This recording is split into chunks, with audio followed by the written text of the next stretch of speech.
them as well. What a move from the 48. Oh, look at this, and onto the straight they come.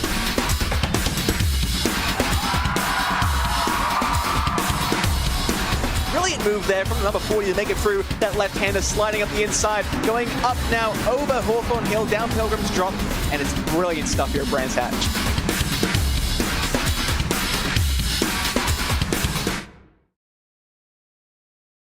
Need expert support for your sim racing setup? SimRig Support has you covered. With over 2,000 hours of experience, our team excels in diagnosing and resolving issues swiftly. Submit a ticket for remote help, send us your hardware with a prepaid label, or book an on-site visit.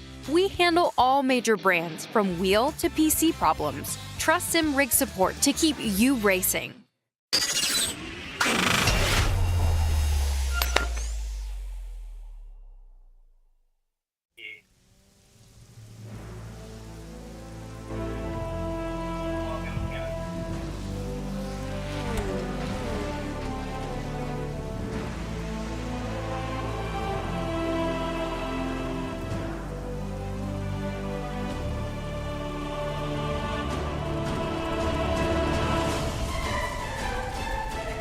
Hello everyone and welcome to the return of the British Formula 4 Esports Championship and of course the UK Formula 4 Championship as well, as we build up to what is going to be an exciting evening of racing. We are back in the United Kingdom, and what weather to greet us as we head to Snetterton. Yes, of course, we're in Norfolk. It is the Snetterton 300 circuit. It is myself, Lewis McLeod, it is Cameron Roger, who's decided to return home after venturing wherever he was in the United Kingdom for the last round. He is back and it's fine, right? Absolutely, and I love the fact that we got the rain here at Snetterton. It's going to be so interesting how the drivers cope with these conditions. We'll see how that goes across the 4 races we have this evening, but certainly makes it a little bit more tricky for them. Yeah, qualifying's just on the horizon, so we've obviously got to catch you back up to speed as to where we are and what we're doing. Of course, it's taking the Formula Fords out first. Later on in the evening, we will have the British Formula 4 Championship. That'll be up in about an hour or so's time. So, yeah, if you're ready for that, you can step aside or whatever, but trust me, this race is going to be epic here. Formula Ford starts with qualifying, which will get underway in a couple of minutes' time. Then we'll get the grid for race 1. Then we'll do a reverse grid race where we'll spin either the, P5 to P10. We have to bring out the spinny wheel for that before we'll get a 15-minute race. And then after that, it is all action in the British Formula 4 Esports Championship, which should be an awful lot of fun. That one's looking pretty tight. Of course, the season that we're at, we've started at Brands Indy, we've done Circuit Zandvoort, of course, going international for the first time in the British Formula 4 Esports Championship, and now we head to Norfolk for the Snetterton 300 circuit. It's 3 weeks of back-to-back racing now, Snetterton, Alton Park International, and then Silverstone Grand Prix, before we'll have a couple of weeks off, and then we'll get the season underway for its final leg as we go to Knockhill, north of the border, then back to Donington Park, and of course, ending the season in West Kingstown, as we really should do. It's where the British Formula 4 Championship ended a couple of weeks ago, or a week or so ago, and it's where we're going to be ending our journey as well. Championship-wise, it is Lewis Werrell leading the points in 145, ahead of Mark Fletcher. Of course, had that retirement in race 2 back in Zandvoort. Fletcher there in second position on the standings. Shoma Shintani close enough to close his way up into it, but already, Cam, a large gap appearing between first and second and the rest of the field. Yes, and I wonder if that's going to be the two who are going to be the title contenders this season. Of course, a lot can change with 2 races at each event, but certainly they have been the most consistent so far, and that's really why they are up there. We saw that with the decision-making of Mark Fletcher, especially, to sit behind in second place in previous races. He knows getting the points on the board is what's important. Unfortunately, with the reverse grid, got caught up in some issues in Zandvoort, but we'll see how he comes, because the 3 races before that were all very, very strong.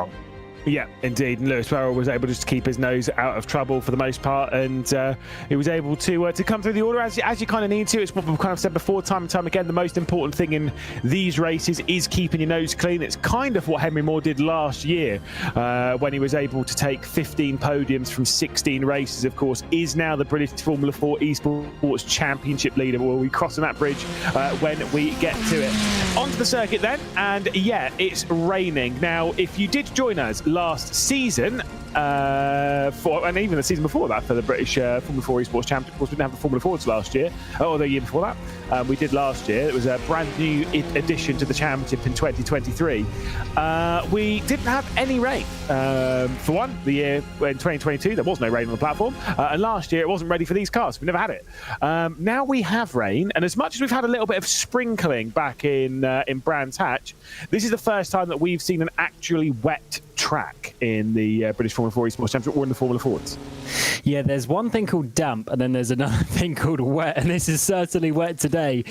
The cars are going to be sliding all over the place. I mean, they do already, these Formula Fords. They really, I mean, they have no wings. There's no downforce, so they move all over the place. You've got to have a lot of car control, and this will just add to it. So those who can master the conditions certainly going to be having a bit of a step up today. And I wonder, Lewis, are we going to see any drivers who maybe haven't performed quite to their level so far this season?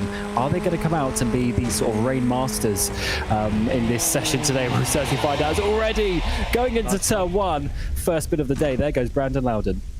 Yep, there is already a spin going out of T1. Now, to remind you as to how qualifying works, it is them versus the circuit. That is it. There is a clear track ahead of them. They're all in their own little session here. They only get 3 laps. Now, with how this is, because they've got to do a full out lap, you kind of have to go out immediately and go on the attack immediately, because the problem is you don't really have much time in this session. With it being such a long lap here, Cam, you're going to get your out lap and then 3 time laps, and that's kind of your entire session. Absolutely. So in the practice session, we're seeing times of about 2 minutes 16. So obviously times that by 3 for the 3 fast laps, and that's already just under 7 minutes. Plus, then you've got to do the out lap as well. It is basically the full session. So the drivers, you would imagine, are going to be going to the end. And oh, look at that from Pollard, already sliding around. And this is going to be so tough to put in a lap.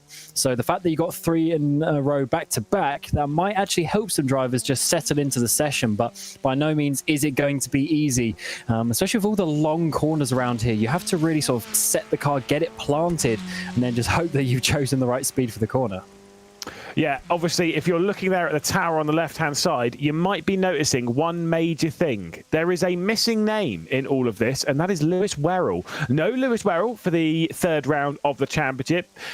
Now, when it comes to how things work in this championship, I wouldn't be too worried about it, because there is a drop round in the Formula Fords. There's no drop round in the British F4 Esports Championship, but there is a drop round in the Formula Fords. Now, fair enough. That's okay. That'll come into play for the later on in the season. But that means there can now be no mistakes from Lewis Werrell from now until the checkered flag of the season. Mike Pollard, though, into the final corner at Coram, and then down to the real final corner, rather, as he'll head through Brundle to begin the lap. It is going to be a tricky one. It certainly is, and this is going to be a fun one to take you around. Obviously, the Snetterton circuit. It's tough enough as it is, but this is going to be very interesting. Also, look at the racing lines that the drivers will be taking, getting off that rubber line, taking it so far on the inside of Richie's for the first corner, completely different to normal, but you just have to find the grip, and that's something that he's not quite being able to do so far. But once again, the very inside coming down into Montreal hairpin, and this is something to note when we get into the race as well, how the drivers will be racing each other, because if you go on the racing line, there's actually less grip in certain places, so going side by side is going to be quite difficult indeed. Working our way through Palmer, see, it's all long corners around here, and then a few tricky hairpins. So you need to obviously be trying to hold on to the car, slide. You're going to be seeing actually lots of corrections on the steering wheel as they work their way through the corner. He's gone in a little bit deeper, not too bad though, just veering off the corner to try and try and sort of get the best exit, the straightest exit possible into a very fast, what would be normally a fast figure Hamilton, but really having to slow down here as we're already 1 minute into the lap, coming into Oggies, once again keeping that inside line. So this is looking very fine so far for him, but hard to say if it's going to be fast just yet. Working our way through Williams, out onto the Bentley straight, the complete outside line, then cuts to the inside, the longest straight, working into probably one of the best overtaking opportunities when we get in towards the race. A fast flick underneath the bridge in towards Brundle, then Nelson. What you have to look out for here is the massive curve on the inside of the second apex. There's a really fast flick in, braking as you're turning, and then it slows right down. Massive curve on the inside there. Completely avoid that, both in the wet and the dry. And then we have this amazingly fast long right-hand corner. First the bomb hole, the car bottoms out there, and get back on the throttle, work your way up a little straight in towards Coram, a long 180-degree corner where you have to balance the car, trying to not slide out, but of course you have to get the car back over to the right-hand side of the track to open up the final corner at Murray's, and then get yourself down that front straight. So it's a very tricky and long lap around here, over 2 minutes in qualifying for the Formula Fords. Yes, indeed. It's a long lap. Do you want a fun fact about this circuit? This is the weirdest fact I have on any circuit. When it comes to the, again, just don't ask me about this. The distance between Nelson, which is the once you go through Brundle and Nelson at the end of like the Bentley Straight, the distance between Nelson and Murray. So as you keep turning right, you go through the right-hander of Bomb Hole, you go through the right-hander of Coram, and then into the basically the left of Murray's. The distance between those 2 points, now the apex of Nelson, the apex of Murray's, is the exact same as the distance between is on the start-finish straight. It's the distance between Murray's and Rich's. Isn't that a stupid fact? That is a bit of a silly fact. Ask me why I know that. And I mean, I hope that wasn't designed on purpose, but if it is, that was some very good track planning.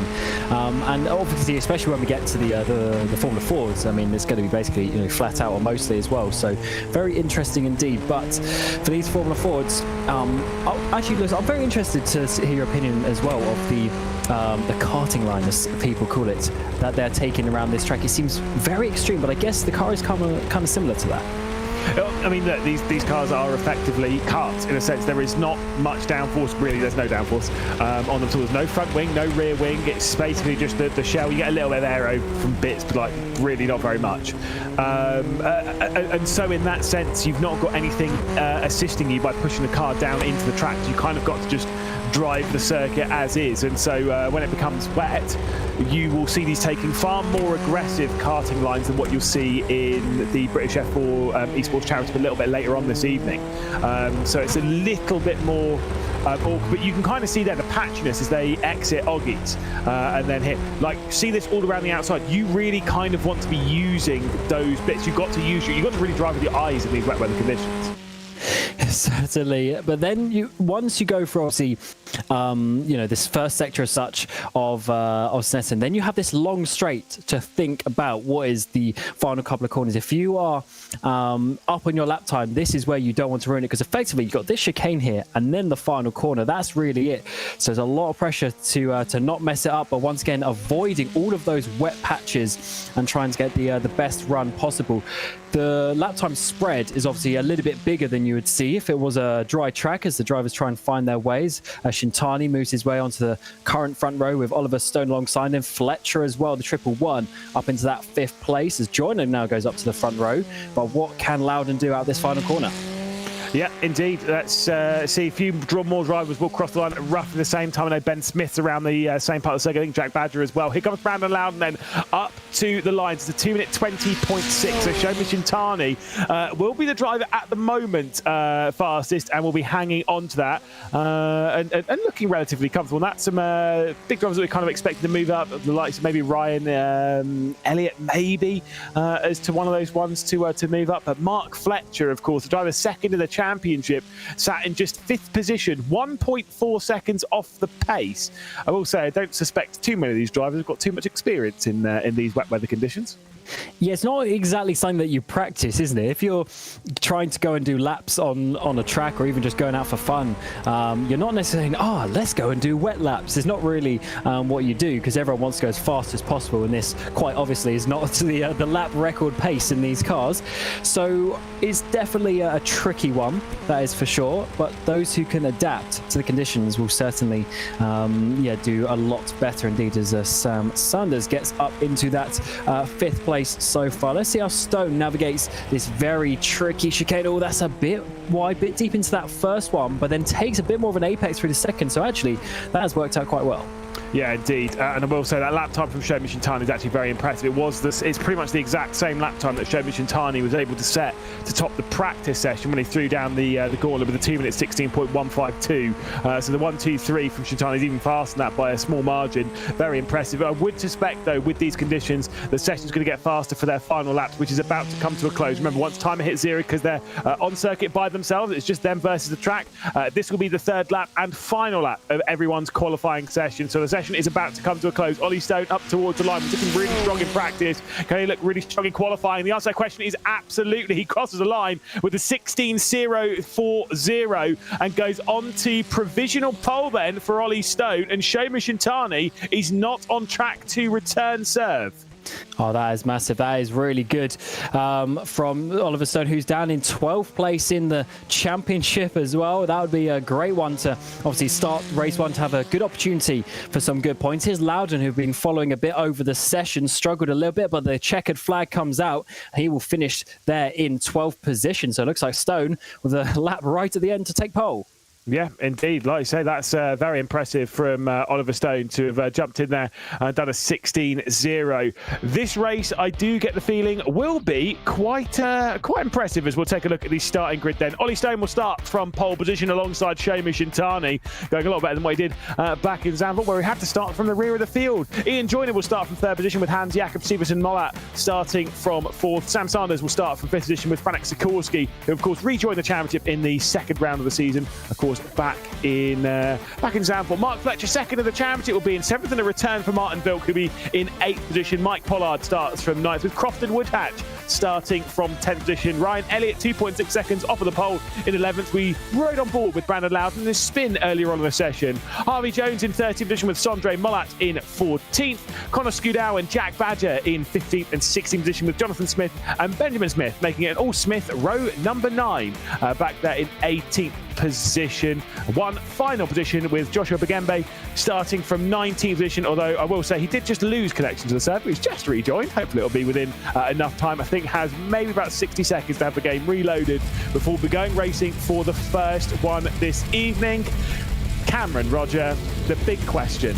Not turn 1, Richards is okay in the wet. Turn 2, how many drivers are going to be off in the grass?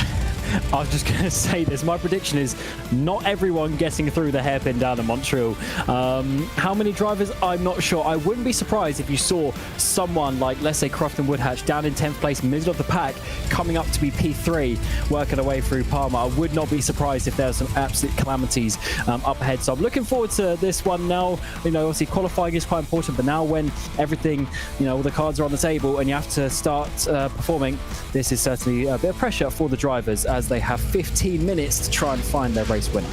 Yeah, indeed. Qualifying is done. It is now down to the drivers with 15 minutes on the clock.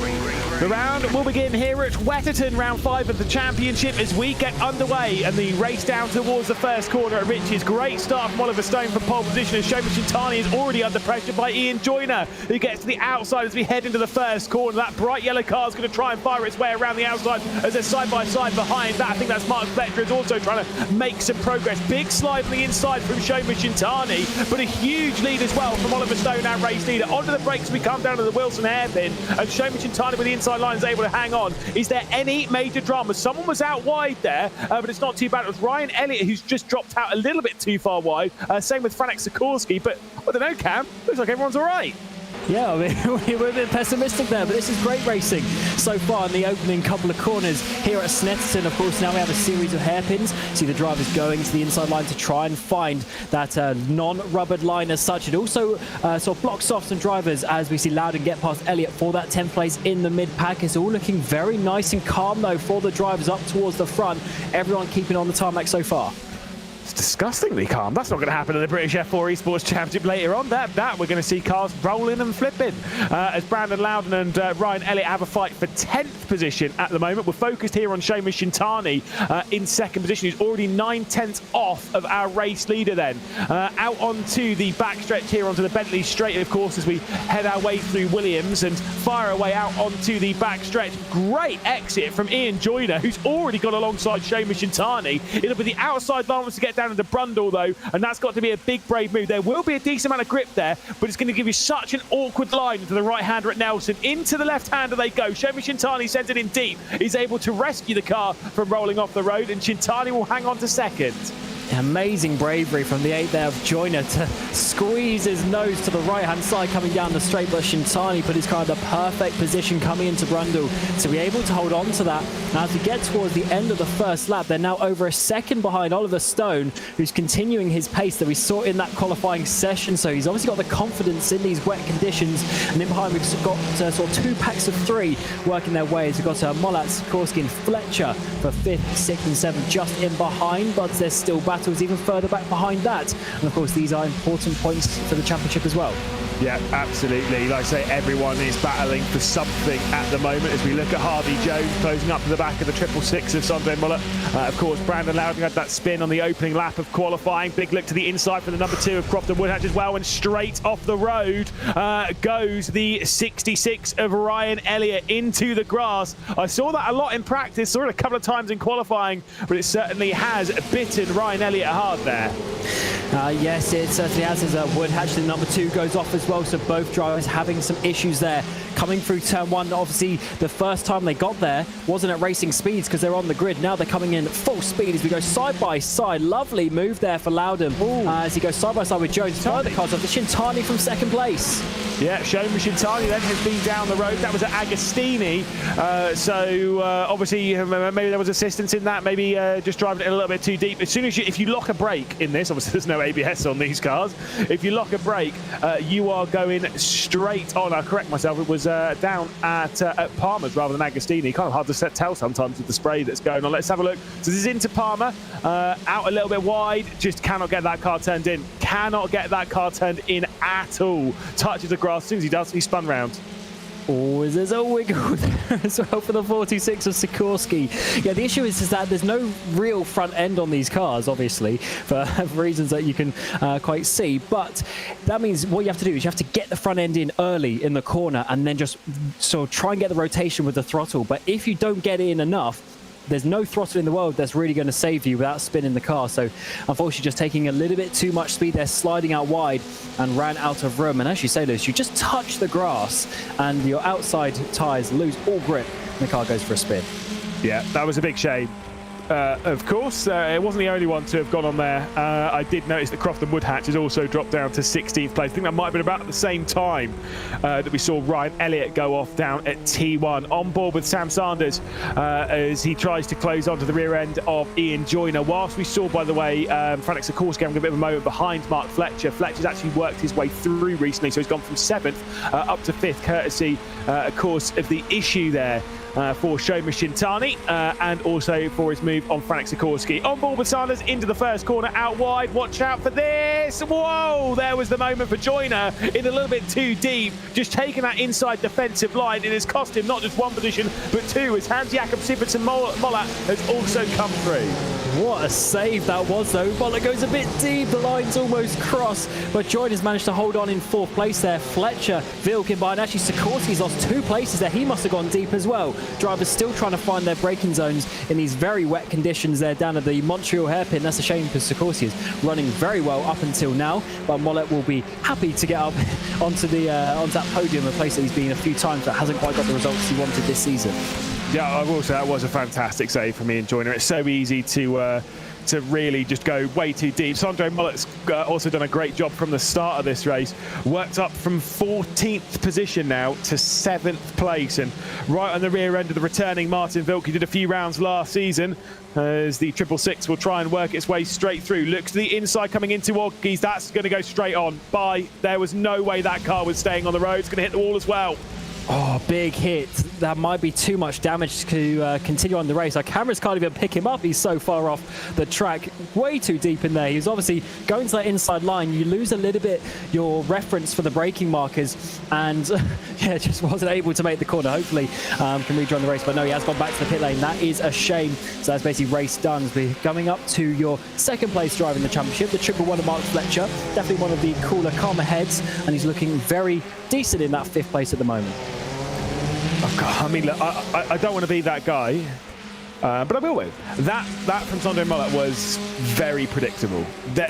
Considering how difficult it is to stop the car at the best of times, when you're giving yourself such a tight angle, there is no way on earth you are going to make the corner. I get it, like that's fine, but that's a very dry weather move. That doesn't work in the wet. You want to take most of your moves to kind of go around the outside. You want to be a little bit safe with it, but yeah, there's a time and a place to do those kind of moves, and that unfortunately was not it. So Sandro Mullet out of the race. It's a big shame. Absolutely, it was up sort of 7 places to that point in the race, so looking very strong indeed, but just not able to continue that one on. Was obviously feeling quite confident with the overtakes, which is why I went for it down the inside into Oggies, but wasn't quite able to make it work, as we're seeing a big dive up the inside there from Fletcher. Can he make that work? That would be for 4th position, and he might be able to do that on the outside. Sam Sanders was the car that was off there as well, so there's clearly been some drama ahead of all that. Sam Sanders into the grass. I think Crofton Woodhatch has also gone off and has hit the barrier quite hard. There might be a retirement to be added to the list now, as we've got Sandro Mullet out of the race. Crofton Woodhatch has returned to the garage. Saw him dropping down the timesheet, at least off of the lead from Ollie Stone.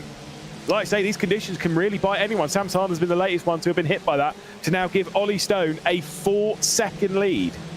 Absolutely. I mean, in the drive, if you miss your braking zone once or twice, you probably can get away with it. Here, absolutely not. There's a 34 just locking that rear end, not able to get that car back under control, and was able to get a lovely view there of Fletcher getting past Joyner. So amazing stuff there, but unfortunately just dropping down the way. So of course, Apis Mullet up into 2nd place as well towards the front. Shintani's making moves back up into 8th position. Sikorsky's losing another place. Pollard is squeezing in wide there as we come through Williams, but manages to complete the moves.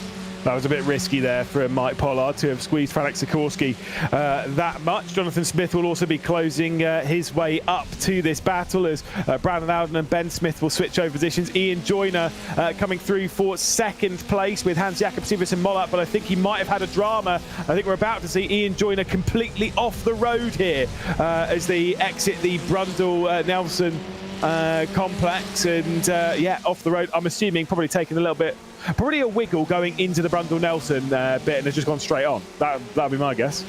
Oh, absolutely. Whoa. We see Fletcher down the inside. This is for 2nd place. Contact on the outside. No, they just avoid it. Mullet with the run. That was a big send. I was saying about 2 minutes ago, the Fletcher's been nice and calm, but he's done a good move on Joyner. Now a bit of a good move and sketchy move there on Mullet as we come down in towards Ritchie's for another time. Can he get up into 2nd place? He's going to have to be the outside line as he tries to find his way past. Yeah, indeed. Like I say, big look to the inside coming in from Mark Fletcher. He's desperate to get up to 2nd position. He knows this will be the championship lead. Obviously, Lewis Barrow, who I have seen in chat. Hello, Lewis. Of course, who's still checking in as to see what's happening with his championship rival, having to miss this round due to life stuff. I don't know what it is, but there's something that's going on that's means that we're not having Lewis Barrow, the championship leader, out in action today. We're relinquishing that, at least for now, to Mark Fletcher, who currently runs in 3rd position, unless he has an absolutely terrible round. On board with Ian Joyner, let's see what happened then. So out wide, there's a slide, hits the grass. Oh, this is going to be quite scary, actually. They would have gone just on the left there. That was pretty scary. 45 degrees coming across the track at basically the fastest corner on the track as well, down at Brundle. So that is a sketchy moment for the number 8, but he continues on in 5th position. Sikorsky loses another position. Jonathan Smith gets past him for his currently 10th place. So Sikorsky, who's up towards the top 5 at one point, really dropping down outside of the top 10 now. He needs to be careful because he's outside of the reverse grid random positions as well. So he's going to be losing that benefit too. Yeah, of course, the positions you're alluding to then, P5 to P10 here in the Formula Fords. Oh my goodness, what on earth just happened there with Hans Jakob Siversen Mollet? Did he have a little bit of aquaplaning there in the middle of the straight? We're going to have to see that one again. I'm not sure. It's so weird when you see a car obviously not going full speed on a straight. Very unexpected, because realistically, what is going to go wrong? But yes, he did. He lost the rear end. That is crazy. And that is why the drivers are staying off the really wet patches of track. Yeah, this is the bit where you've got to have full concentration, even in the straight parts of the circuit, where you could focus elsewhere. Franek Sikorsky's just lost a position to Jack Badger, Jonathan Smith as well. So Sikorsky now down to 12th position. Big shame. Brandon Loudon's closed his way back in as we head into Coram. These tricky conditions are biting a lot. We've got 2 laps left to go. Seeing what happens to Sikorsky here as we head down into Brundle. Nelson, soon as he touched the brakes, that car went straight on. I guess it's getting more wet out on the track. We're starting to see more surface water, and that was a nice rejoin actually there, able to slow the car down, not come back on the track, but certainly a difficult one indeed, as Fletcher's obviously had an issue. He's dropped down behind Sanders, even into the P5 now. He's gone off the track. The driver will be leading the championship at the end of this race, but he's now dropped down to 7th place. Yeah, indeed. We'll have to find out what happened to Mark Fletcher, but that is a big moment for the championship as Fletcher drops it down the road again. As much as he can use as a drop round as well, it's proving that it's catching out the very, very best. Big slide, big spin. That is a shame. That absolutely is. He's been a little bit more aggressive this race than we've seen him in previous, trying to make up those places, but unfortunately he's now dropped down to, as we say, 7 places in this battle pack. So Shintani, who went to the back after that off, is now back up into 6th place. This is recovering some nice points for your driver, who's of course looking good in the championship as well, but needs to get a bit of a points jump up towards Lewis Werrell. But 6th place, that is certainly a good recovery, and he's got another lap, or really lap and a half to go in this race. Yeah, I honestly, I cannot describe how difficult these cars will be to keep on the circuit in these conditions. There's no downforce to assist you. These tyres aren't that great for these conditions, and these cars are difficult. They're slippery at the best of times. They do tend to slide their way around circuit. You'd see this in the dry. They would be going into corners slightly sideways anyways, how they drive. So when you add the greasy, the wet conditions into it, it makes it 10 times harder to drive, because that slip angle, it becomes so much narrower, and then how you drive the circuit becomes impossible. And that's before you even account for locking up a brake or anything like that. Mark Fletcher then back up into 6th position, as we will see the likes of Harvey Jones and Ian Joyner directly ahead. I would say normally, Cam, we're on to the last lap. The podium is pretty secure. I don't think that's the case today. They can very easily go off the track, and even that 7-second gap to Stone, if he has a small spin, he might actually lose that lead as well. As we are onto the final lap, 1 minute to go in the race, final opportunity, but with such a long lap and so many corners, things could happen. Fletcher to the inside, up towards Ritchie's. No, he goes to the outside. He's sliding himself, aquaplaning. It's definitely getting more wet out on the track, as that's a huge slide up ahead. But Jones, can he keep that one on the track? Yes, he can. God, drivers are taking risks now. Yeah, white flags in the air. Final lap has definitely begun here as the defensive line being taken by Ian Joyner. Mark Fletcher to the outside as they head their way down to the Wilson hairpin. Out wide goes Harvey Jones, but is able to square the car up nicely as we depart the second corner of the circuit up towards Palmer as we throw ourselves into the left-hander, but staying out wide. Not too far wide though. Obviously, we had that moment for Shoma Shintani earlier on, and I will say that was full send from Mark Fletcher, who's desperate to try and pick up an extra position. To the outside of Agostini, he's going to go. This is going to be a big move if he can make it stick. Oh, but he's defending to the inside because Shintani's looking down the inside there. They go side by side through the apex. He's able to hold on to it. Shintani not quite enough to try and make that move. Of course, he's on his recovery drive, but Mark Fletcher needs these points really in the championship, and of course to keep Shintani behind would be a good one as well, as we confirmed on that final lap. Shintani to the outside now. Can he keep it on the track? No, he might go off. Yeah, straight on for Shoma Shintani there. Martin Vilt will work his way straight back through, and Shintani will be kicking himself if the reverse grid number gets pulled, and it's 7 as the wide line on the way in, the good squared up exit on the way out for Ian Joyner gives him the potential to work his way through to the outside. He's going to get as they head their way down to the Brundle and Nelson. Joyner to the outside of Harvey Jones. Got to be careful that they don't lock the brakes. It's going to be 3 wide. Mark Fletcher looks to the outside. He bracks his way off of all of that though. Straight around the outside goes Ian Joyner. Up then into 4th position. That is the only real position switch in all of that, except Shoma Shintani getting through into 7th position as well. But they're still side by side down towards Bombhole. They throw it through the right-hander. There's contact between the pair of them. Shintani on the inside line with Martin Vilk trying to get around the outside as we head into Coram now. That's not going to work out for Martin Vilk. So Shintani should be through here as long as he can keep the grip. Whilst all that's been going on, it has been a dominant drive from Molly Stone from pole position to a race victory by 6.2 seconds. One of the most dominant drives we've seen in the Formula 4 Championship in some of its trickiest conditions. Hans-Jakob Siversen Mollak will take 2nd position, and Sam Sanders, despite a spin, will still come across the line in 3rd. And big close battle up behind. Who is going to get the run to the line? It looks like it's going to be Pollard just holding on from Smith there for the 9th and 10th position. That could very well be your front row a bit later on. We'll have to see what the reverse grid positions are. But what a battle inside the mid part of the top 10 as well, from Joyner down towards Shintani. Martin Vilk just on the back of that one as well in those final few laps. They know every point counts, and in the end Fletcher was able to keep Shintani behind, so championship wise that is good for him despite having a slightly disappointing result there. He was looking good for a podium. Yeah, indeed. I've got to say, though, Ollie Stone, great drive.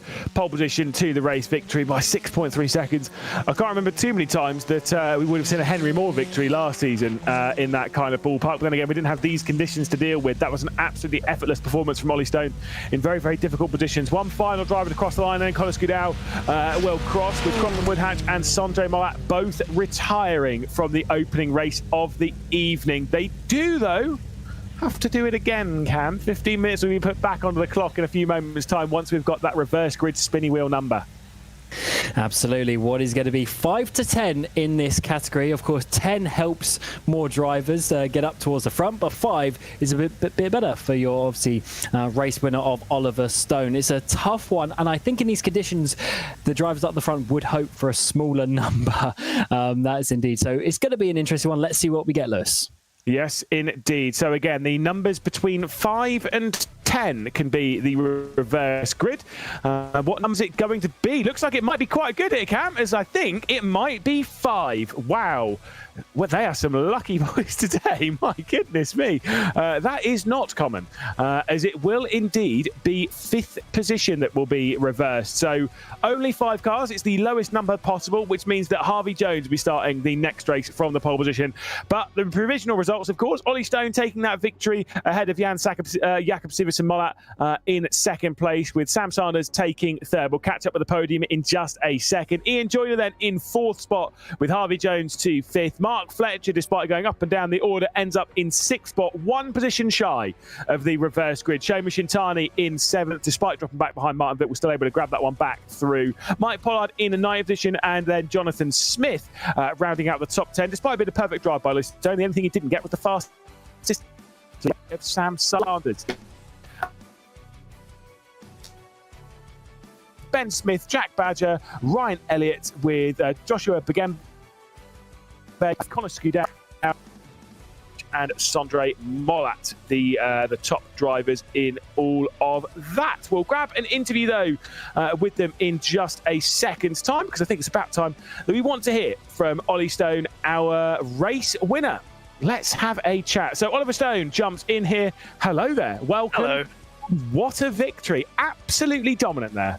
Yeah, I'm happy with that, to be honest. I didn't really expect it. I was just trying not to sail off into the grass, and yeah, I don't know how I got that win, to be honest. It was a pretty awesome drive. Obviously, you wouldn't have been too aware as to the dramas and such that were happening behind. Explain to us how difficult the circuit was to navigate in those conditions. Yeah, I don't know if it's just like Snetterton in particular, but like a few of those corners where the puddles are forming, like the first couple, and there's like, I think the one before the back straight are so hard, where if you're like a millimeter off your line, you're just going to sail off into the grass. So yeah, it's a really, really tough one. Now I've got some good news for you. It's the reverse grid number. It's 5. Yeah. It is 5. Now, with there not being much reverse grid, that's fine. You're not being thrown right into the mid pack. With how difficult the conditions are, what's the game plan for the next race? Is it literally just keeping it out of trouble, or is there more pressure? Do you think you can go back to victory lane again? I'm not sure about that because of how fast everyone is, but I mean, I'll be aiming for like top 5 definitely, and just trying to keep it clean, not taking too many risks. Yeah. Wow. Good luck. That's all I can say. No worries. Race 2 coming up in just a moment then. Ollie Stone, victory in this one. See if we can get a victory again in the next. We'll drag in Hans Jakob Siversen Molat, of course. And Hans, after a great drive, 2nd place is where you ended up after all that. Still 6 seconds off of the pole time, or the race victory time there of Ollie Stone. I mean, what do you make of that race? What's the positives? What's the negatives? Well, I didn't spin. I didn't crash out. So after like first corner, I was on 5th place. and my goal was just to survive, to be honest. Just don't try to make big mistakes. And I overtook 3 people that spun out, or 4 people. So yeah, that was a good strategy to just keep it safe, and I got 4 places back. So yeah, I was just stressed the entire race, to be honest. It's not a spin now. Obviously, some big names in that race had moments. The likes of Shomi Shintani, Mark Fletcher also had a moment. Crofton Woodhatch was sent down the road, etc. Are you kind of keeping an eye on some of those drivers that are up there in the championship, the likes of Fletcher and stuff, that are having moments in the race, so that you're kind of thinking, right, I need to capitalise on this, because you're not too far off from the championship hunt? Yeah. Yeah, I tried to keep Fletcher behind me, but at some point I managed to go on the left on the straight, long straight, and I got aquaplaning, so I was almost sideways, and I thought it was over. So after that, I was just very careful. Didn't really care about losing my one position. I was just keen on getting into the finish line. So I will say we did see that moment on broadcast. Both me and Cam were a bit like, "Whoa, what just happened?" How scary was that moment in the cockpit for you, having a moment like that in the middle of a straight? I didn't think it would happen, so it came by surprise. But I just let the car do its thing, and I let go of the throttle, and it managed to get back into the right direction again. So I was super lucky on that. So yeah, very scary. Well, best of luck for the second race. We'll see what the conditions are like, and hopefully there won't be any aquaplaning for you in the middle of a straight. I'll try that. Thank you. There we go. Hans Jakob Siversen then, of course, taking second place in all that. Final interview to come in is Sam Sanders, of course, with a spin, despite that, down at the Wilson hairpin, still able to come through into third place at the end of all of that. That's pretty exhausting stuff. Thanks. Yeah, I made a bit of hard work of that one. Yeah, a couple of spins in there. Went wide at the first corner, and then a full 180 at the hairpin. So credit to Hans and Oliver. Both did a really good job keeping it on the circuit, which I struggled to do in that one. It was hard work out there. Well, you finished this race in third position after starting from fifth. You're starting this race from third position again, because obviously the reverse grid's just 5. Obviously, yes. 2 places gained, 2 more places gained, and you'll be up to first. Is that possible? Yeah, I think it's always going to be difficult off the start. It looks like it's much drier this time around, and so a chance to show some different pace in different conditions. And it's always going to be tight at the start, so as always, just going to try and look for opportunities and hopefully get into a little bit less trouble than the first race and keep it a bit straighter. How difficult is it, do you reckon, to jump between 2 different races or on the same circuit, but in even if they're subtly different conditions? That's got to be quite difficult to get used to. Yeah, it's always difficult to have a full mental reset as you go from what was pretty wet out there last time to a fairly dry conditions this time around. But I've got lots of laps logged in both, so it's just about kind of doing a quick cycle lap in the warm-up and just seeing where the grip is again, and try and bed back into that practice that I've done and take confidence in hopefully the pace that I know I should in practice. Well, we will let you get back to whatever practice you require for this race. Thanks, Sam, and an epic drive. Thanks very much. Cheers. There we go, Cam. All sorted, of course, there for the race. And again, superb performance for our top 3. But what a drive it was from Ollie Stone. Absolutely. I mean, we just didn't see him, did we? Because already on that first lap, it was Shintani in that second place. Already lost about a second. He had a little bit of a battle as well, just slowing everyone down as such. And then, of course, Stone just had a comfortable race, was able to get in the rhythm. And that's, I think, the biggest thing in these wet conditions, especially if you're in the lead. You just want to do your thing. Everyone in behind there battling, going off the line, everything. You're just losing time constantly. So Stone, he looked good in qualifying, and he converted it to a race. Now he has to obviously go back into 5th place and try and do a similar job. But because he had no side-by-side battles, maybe we'll see some mistakes come in. And although having said that, it does sound like it's a little bit dry this time. Yeah, indeed. We'll take a look at those on-track conditions in just a second. Of course, do remember that after this race, we'll be getting ourselves ready for the British Formula 4 Esports Championship, round 3 of the season. So races 5 and 6. Of course, we've got races 5 and 6 of the Formula Forwards, and we've got race 6 still to deal with. Should be an exciting one, but I cannot wait for that British F4 Esports round. I mean, it's going to be so much fun. Here's a look though at the on-track conditions. Cam, a little bit different. Yeah, not only is it a bit more dry, I mean, it's dry, isn't it? There's no rain. It's straight up dry. Yeah, so this is a big, big reset for the drivers, because braking zones, turn-in points, the amount of grip in the corners, everything will be different. So it's overcast, and it's still quite humid out there, but it doesn't look like it's actually raining. So certainly some not too bad conditions for these drivers. They've got 3 minutes left to try and get up to speed, and then work their way towards the qualifying, sorry, not the qualifying session, the reverse grid race, and then they will have to just jump into side-by-side battles and try to, well, basically work out how they're going to overtake each other. It's a very quick turnaround time for such big condition changes. It really is. This is why I feel bad for those 3 that we were just interviewing there, really putting them on the back foot for this race, not allowing them to be chucked out on circuit. I will say, though, most of the drivers probably would have done most of their practice in these conditions in dry. And it's the wet that was kind of like the catching them out. As soon as they get back out on the circuit a little bit, it'll be fine. This will be a race where we'll see less people throwing it down the road. So it's more about actually getting after it in this race. This is not about survival. This is about attack. Absolutely, and yeah, you're right. I mean, the practice, but in the week prior to the race would have been in these conditions. So the muscle memory will come back. They'll understand the feeling of the car straight away. So they can just go out and do their thing.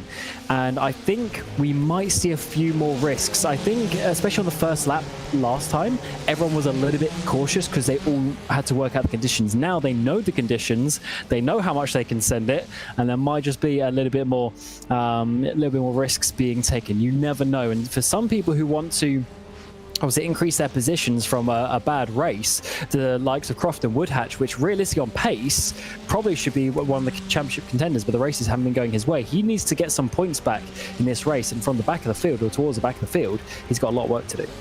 But this is a circuit where in these cars, I would say you can absolutely do moves. Like this is not a circuit where you kind of have to rest a little bit and that it's going to be impossible to overtake at. There are plenty of overtaking opportunities around here, of course. The run down into the Wilson hairpin, you would call it the Montreal hairpin. It got renamed years ago, mate. Step it up. I mean, I just typed in TrackMax and but it was renamed, Justin Wilson. That's fine, don't worry, it's fine. Obviously the run down into Agostini, Brundle Nelson, even the final corner, if you're brave, you can make something stick down there. Basically there's quite a few overtaking opportunities in these cars, so I would suspect those drivers starting towards the back of the field won't be too concerned, unlike where we would be at Brands Indy or even at the likes of Alton Park International.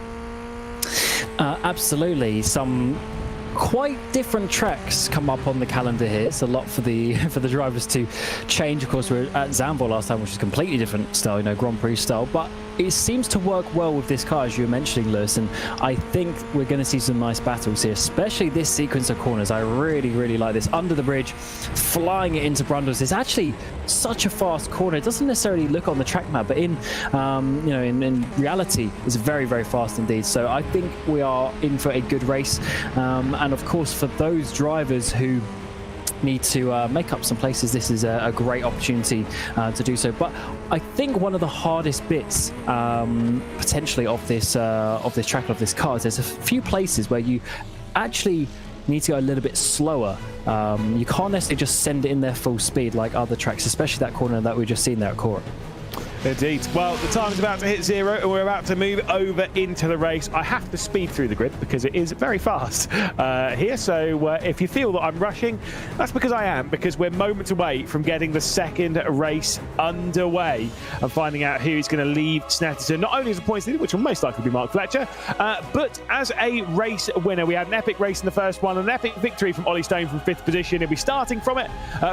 He'll be starting from 5th position rather, because that's the top 5 reverse grid race race. Let's take a look at the starting grid then from the second race of the evening here in the Formula Fords. Harvey Jones will be starting from pole position alongside Ian Joyner, who had some great pace in the previous one, with Sam Sanders finished third, starts third. Hans-Jakob Sieversen-Mollett and Ollie Stone were all on the podium. Mark Fletcher, championship leader now, will be starting from 6th position, with Shoma Shintani in 7th, despite dropping it down the road at Palmer on the opening lap. Martin Filk, Mike Pollard, Jonathan Smith inside the top 10. Brandon Loudon in 11th position, with Benjamin Smith in 12th, with Jack Badger, Ryan Elliott, Joshua Bagembe starting from 15th position alongside Frank Sikorsky, who will be making a lot of progress from there. Same with Connor Skudau and Crofton Wood actually retired from the race. The other retirement would be Sondre Mullat, 2 retirements from the previous race.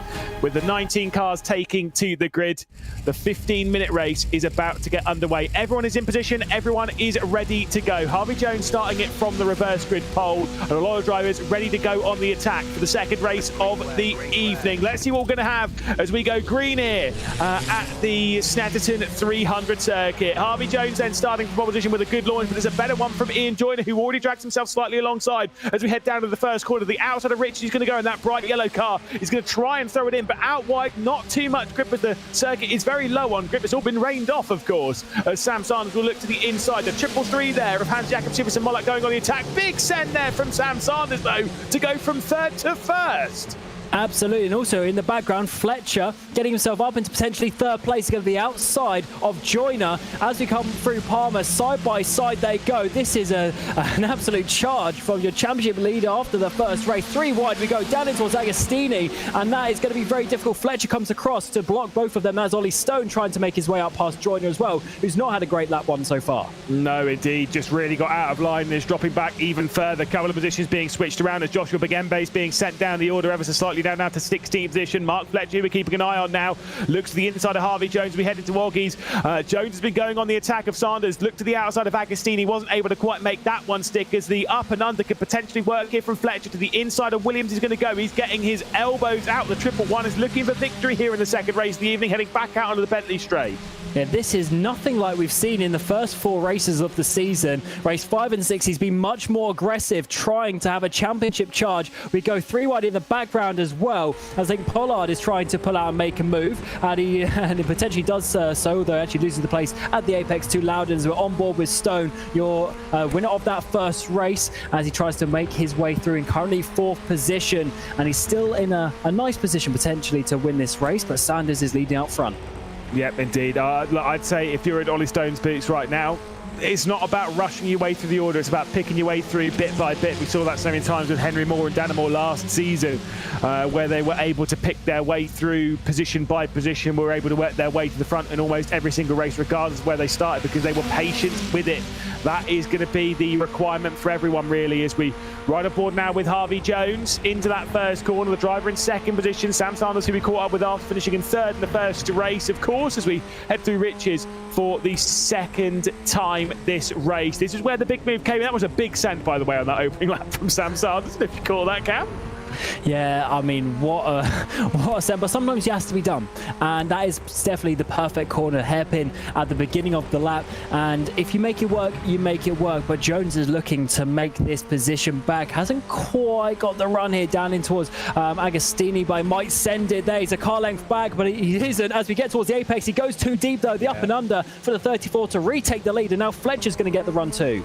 Yeah, surely Fletcher's going to get the inside as we head up towards Hamilton. It's going to be a big move from Fletcher, but Harvey Jones feeling the requirement to back out there. You don't really want to stick it on the outside of Hamilton. It puts you on a really awkward line as we head into Oggies. Tight line as we head through for Fletcher, really basically just cementing that position and holding the line as we head now through Williams. Perfect line coming in, though, from Harvey Jones. Could have an attempt at an overtake by the time we get down towards Brundle Nelson, and that could be the same for Shoma Shintani. He's closing his way in. What does Fletcher do? Does he defend from Harvey Jones? Can't quite do it, as there's a switch in the background between the 333 and the 961. Brandon Loudon getting past Hans-Jakob Sieversen-Mollett as we ride on board with Shoma Shintani looking to the inside of Harvey Jones. What a driver Shintani is, by the way. He's always a driver in every race so far this season. He's making moves, he's working his way forward, and after going basically to the back of the field at the end of the first couple of laps in race 1, he is now here up into 4th place and looking very strong indeed. And to be honest, he can actually still win this race, which is very good indeed, because we know he can make those moves. He's got to get the run though,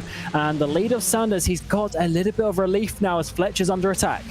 Yep, indeed. This is not going to be easy for Fletcher. He's already seeing 6/10 of a margin pull out to Sam Sanders, who is running clear at the moment. But I think Harvey Jones is seeing that gap as well and is not attacking the championship leader. Fancies his chances at a race victory here and a race victory for Alpha Esports. You see Scary Tree there in the background of the braking zone down into the Wilson hairpin. They'll chuck their way in. Half a second as a gap for the race lead. It will be closing bit by bit, especially once you get it under 3/10. That's where it will really disappear, because that's where you're really picking up the meat of this slipstream as well, as Sanders is trying to lead. Certainly is, as we've got a nice little battle here. So it's turned into 6 cars up towards the front. We've got Joyner on the back in that sort of yellowy-green machine, and then we have the bit of a gap to Loudon, Molat, etc. in behind that second pack, battling for the final places inside the top 10. So it's looking good for one of these top 6 drivers, but who is going to be out on top with 10 minutes to go in this session so far? They are actually just closing up a bit on Sanders on this lap, so it's not like he's pulling away. Yeah, indeed. The gap's not building to the same rate as to what we had from Ollie Stone in the previous race. Part of that will be down to the conditions, and no one throwing it down the road. Part of that will also just be down to the relentless pressure that Mark Fletcher's putting on here. Picks up the slipstream. Now the gap's really disappearing as we're heading down the Bentley straight in the raw power of these Formula 4. Do you know how much brake horsepower these got? It's about 100, I think it's about 116, isn't it? Yes, it's not a lot, but they are very light machines, so they do fly along for what they are. So they're certainly fast enough for these drivers. And I mean, you see, even with no downforce, the speed that they take is very, very good indeed, as Fletcher's getting close in that second place. He wasn't really looking like he was in the battle for the lead a lap ago, and now he's almost pushing Sanders as we come onto the front straight. Yeah, indeed. This is where things are going to get really exciting. 6 cars for the race lead. Sanders, Fletcher, Jones, Shintani, Stone and Joyner. Here's the spin for Sondre Mollett, who retired from the previous race and could be in a bit of a issue in this one as he retires from the action. Mark Fletcher to the outside as we head into more riches now. The first corner for him, the first time of asking. He's going to go on the attack of Sanders. To the outside he's going to go. Fletcher's got the outside as well as we head down into the braking zone at the second corner. Way too deep for the 34. Bit of a half spin. Managed to catch it 3-1 off the corner. Harvey Jones goes for the up and under and picks up 1, maybe 2 positions with side-by-side towards Palmer. Fletcher with the inside line. Jones to the outside as we head our way through. Jones for Alpha Esports is trying to go for the race victory. We saw plenty of those for Dan and Moore last season. For the team as we head now into Agostini. It's still side-by-side, Cam. Certainly is. Fletcher will lead, though, in towards the apex, but as we get to the exit, it's actually now going to be Sanders who's getting back side by side with Jones. But look at the run Jones had off that corner, and he's able to hold on to second place. But once again, the slide on the rear end for Sanders. Needs to be careful not to overheat those rear tyres. And Shintani is surely going to be having a look down the inside at some point. Massive slide once more. And there goes Shintani and also Stone, and maybe even Joyner as well. 3 cars in one go. But let's not panic. Still half of the race left to go, and Sanders will know that he had a spin in the previous race, remember, and still was able to recover a podium from it. But I'm sure that'll be very frustrating. Heart rate will be rising, picking up the slipstream here of Oliver Stone, who looks to the outside of Harvey Jones, heading down to the Brundle and Nelson. Then we'll see Sanders backing out of it ever so slightly, now looking to go left, then back over to the right-hand side as we head through Brundle, then into Nelson, then into Bombhole, back to single file action. Here's 6/10 of the lead. Mark Fletcher's opened up, courtesy of that moment into Oggies. And of course, Shintani actually slid through into that second place. So what a opportunistic driver he is. And now it is all changed from what we saw this time 1 lap ago. And of course, this battle means that Loudon has got on the back, and even Mollett not too far. It's 8 cars at the front within 2.5 seconds as we come down this front straight. A swarm of bees, they look like, as we get the slipstream on each other in one big train. And is Fletcher leading the way? A big move to the inside there from Joyner. He's feeling the pressure from Sanders in behind. Side by side they go. Around the outside for the 34. Can he complete that move? He's going to have to do it in the braking zone down at Wilson. Yeah, indeed. There's going to be another couple of looks here. There goes this more of a defensive line coming in from Sanders there, but still was able to fend off Brandon Loudon. He's made up a lot of progress in this race, gone from 11th to 7th, and he's really on the attack, of course, getting past Hans Jakob Siversen Moller. It is 8 cars in this train for victory here in the second race at the Snetterton 300 circuit. Ian Joyner, though, might be feeling the need to go defensive here and could open it up to 2 groups of 4 if they're not careful. Yeah, this is a big spin there for Joyner. He goes round the 8 machine as we go through the apex of Agostini. He's got to get up to speed. He might even drop outside the top 10 if he's unfortunate there as he go back to the front with Shintani going for the race lead. Yeah, indeed. That was concerning. Let's be honest. It was always going to end in some negative way. We always say about in the British Formula 4 Esports Championship, there's a group of 6, and now we're going to be dropping down the order even more because Shomish Shintani's had a moment, and he is not happy about it. Absolutely centered up the inside there through Williams, and the car went around. Maybe a bit of contact with Fletcher for that race lead, and the driver who's looking so good, he had the opportunity to win this race, is now way down the field, back in 11th, and he's only got 5.5 minutes to get himself back up the order. So maybe a little bit too early, potentially a little bit too eager to get through, as he had so long and some good pace in this race. But there we go once more. Yes, some contact looked like on the inside with Fletcher. I'm actually not sure how much contact there really was. Shomish Shintani's not very happy about it. Oh no, there's definitely contact. At least, yeah, they're for sure. Actually, I don't want to be that guy, but I am going to be. I always say I don't want to be that guy, and then I just am that guy. I mean, that is not the place to go for a move for Shomish Shintani, going into Williams like that. It's just such a low chance of that move actually working, and it's so high risk in doing so.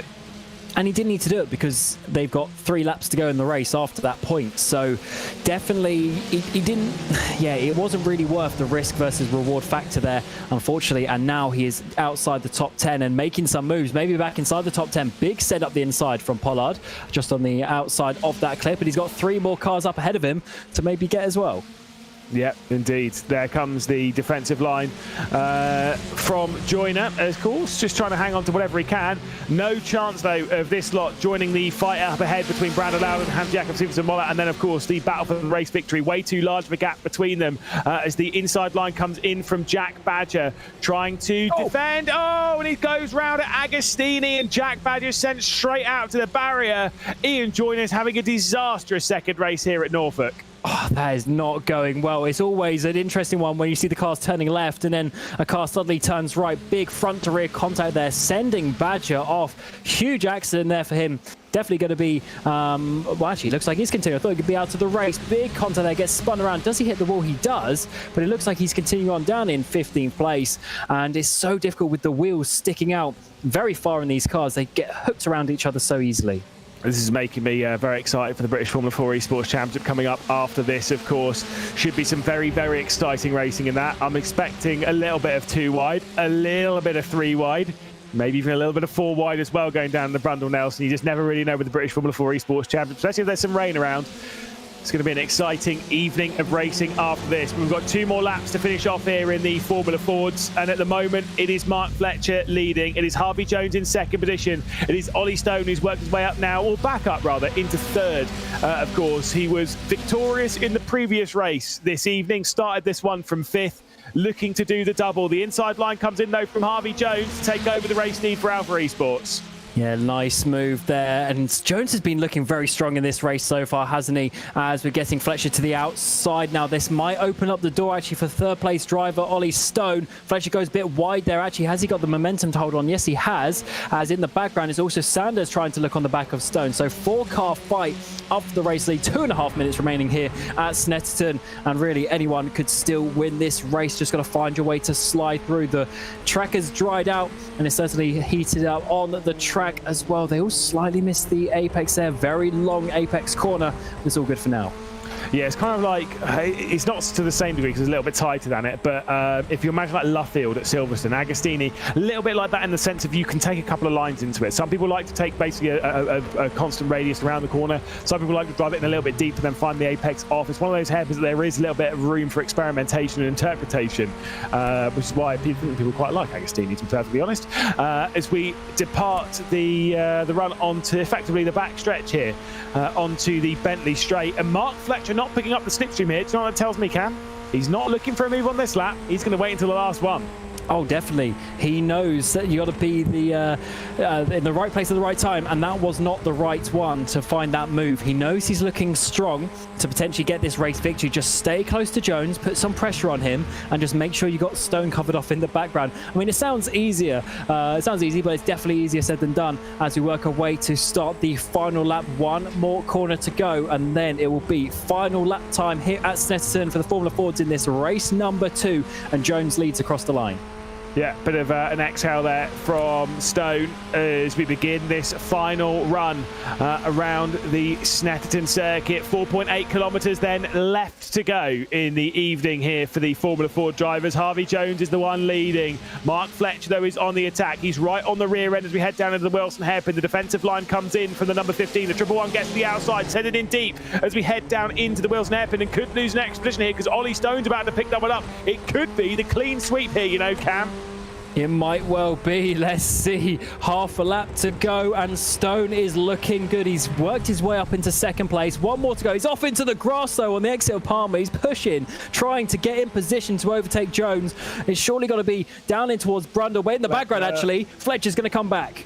Fletcher's giving it a big send, as is Sam Sanders as well. There's not long left to go in this race. Up towards Hamilton they're going to go, side by side, with Sam Sanders looking to the inside of Ollie Stone. They head their way through Hamilton up towards Oggies now, and the 34 is able to clear his way through. That could end victory hope for the pair of these. Mark Fletcher was looking down the inside going down into Oggies. That is crazy. We talk about Stone winning the race. He's now down into fourth, 2 corners later. What is this championship? Absolutely unpredictable. And now it's Jones v Fletcher potentially as we come down this back straight for the final time. There's going to be a drag race to the line. I can feel it coming out of that final corner at Murray's. There is going to be a drag race. You just know how this race is going to unfold. Fletcher then to the inside as we head down into Brundle, then into Nelson, side by side between the pair, rubbing wheels as they depart the corner up towards Bombhole. Another whack as well. Fletcher to the outside in the triple one. Coram left to go as we head down into the penultimate corner. Sanders is trying to find any way through as they throw it through the final right-hander into the final left as well as we head under the brakes into Murray's. And I think Harvey Jones might as well have just done enough. He departs that final corner. The drag race towards the line will see the top 4 separated by less than half a second. And after a fantastic race here at Snetterton, it is Harvey Jones to take victory. Mark Fletcher, Sam Sanders and Ollie Stone, the top 4, separated by just 0.3 of a second here. Absolutely fantastic and a brilliant drive from Harvey Jones. What a race from those drivers in the final couple of laps. They were basically in every single position up in that top 4, changing all the time. And what a final lap as well. We thought it'd be Stone, but he finishes down in 4th place. That is crazy. But overall, it was Jones. He looked overall the strongest up towards the front there. He was making moves early on. He had that confidence. And then also, remember that point, middle of the race, he was pushing Fletcher. He knew the situation when Sanders was leading. He had it under control, and he came across the line as the victor. Indeed. Brilliant racing then across the evening. Harvey Jones will start this one from pole position and will win the race as well by 1/10 of a second. That sounds simple when you put it like that. It definitely wasn't. Mark Fletcher then into second position, and Sam Sanders will catch up with the top 3. So for the second time this evening, we'll catch up with Sam Sanders. That's always a good sign. Ollie Stone then in 4th position with Hans Jakob Stevenson Mollat inside the top 5, was able to get his way through Brandon Loudon once more. Shomin Shintani then down into 7th position after probably being a little bit frustrated in that race. Is what it is. Sometimes that happens. Jonathan Smith in 8th position with Frank Sikorsky and Martin Vilk rounding out the top 10 positions. Down to those positions outside of it, including 3 retirements. Mike Pollard will be in 11th position with Ian Joyner, Crofton Woodhatch, Ryan Elliott, Jack Badger and Joshua Bugembe. Finishing a couple of laps down was Connor Scudal, and then Ben Smith and Sondre Mullat retiring from the 2nd consecutive race here at Snetterton, having a couple of struggles back at the previous couple of rounds anyway. It is not looking like a particularly good season for Sondre Mullat, I am afraid. So just sometimes how things unfold in this championship. It's time, though, to catch up with our podium, starting, of course, with Harvey Jones. After a brilliant drive, an excellent battle, winning the race by 1/10 of a second, but obviously the top 4 separated by 0.3. That was an incredible race. Your heart must be absolutely pounding out of your chest.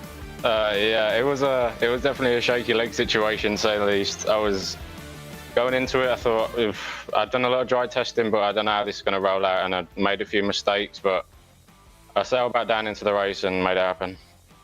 Yeah, these are the kind of races where we were speaking about this throughout the race. Yes, it's only 15 minutes, but it's one of those ones where if you drop out of the race lead, if you drop back a couple of positions, it's not too bad. Obviously, Sam Sanders had that big send on the opening lap, of course, send it down the inside, going down into the Wilson hairpin. I guess the most important thing is remaining calm, right?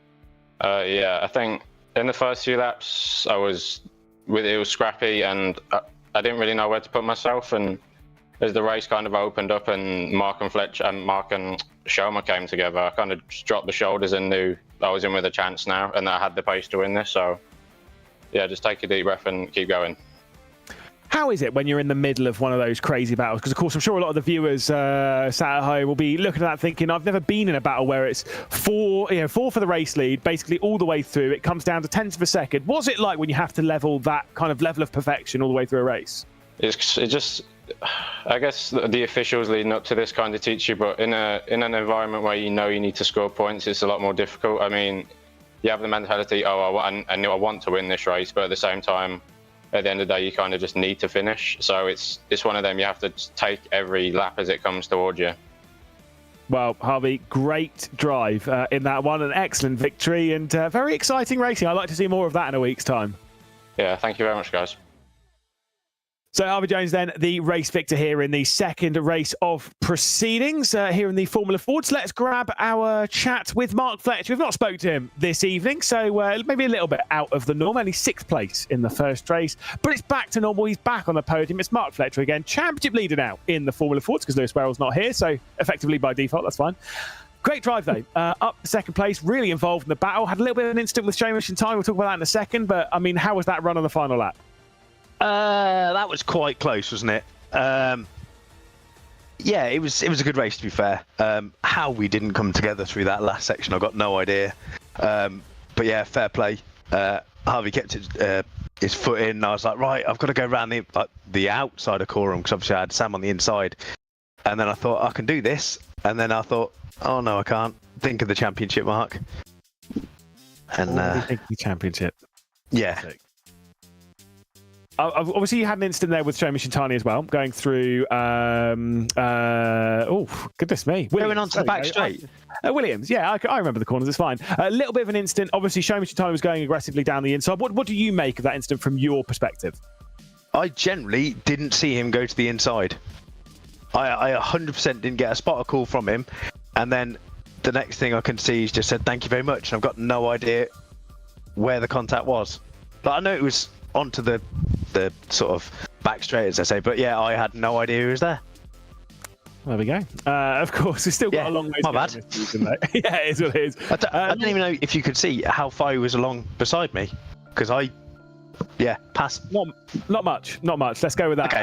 Obviously there's a long way to go this season, though. Lewis Werrell missed this round. You've taken as much of an advantage as you can. 6th position, 2nd place in the round. Obviously, he's going to be using this one as his drop score. What are your thoughts about that? Obviously, you know, him missing this round, it's a risky gamble. He's got life stuff that's got in the way of it, but that's how championships go, isn't it? Yeah, absolutely. I mean, it's a shame because Lewis is a great racer, and it's great to race them, and you know, he's one of these that's always there or thereabouts. He's very consistent.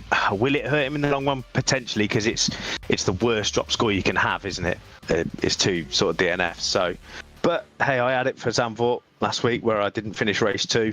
So that hopefully we won a my drop round. So yeah, it's still all to play for. But no, it's good when we're all racing together. Yeah, Mark, quality one. We'll see you in a week's time though, as we get racing once more. Cheers, thanks a lot. There we go. Mark Fletcher then onto the podium once more in the Formula Fords. Here, of course, the next one to catch up with for the 2nd time this evening. Yes, of course, it's Sam Sanders. He's back. He can't get enough of the commentary booth. I mean, what a superb drive. Obviously, started 3rd, finished 3rd. You didn't get that victory, though. No, not quite this time. You'd think I got something about 3rd place, finishing there last time and this time. But no, really good race and really good fun there. It was good fun leading a couple of laps at the start there, and then had a bit of an oversteering moment into the hairpin and got threaded the needle between 2 cars. That was very scary, but no, really good fun racing, really clean as well, which was good to see. Let's talk about your move to take over the race lead then, right down into turn 2. Pretty exciting, very scary. Big send to the inside of the Wilson hairpin. Was that your intention, or did that just kind of happen?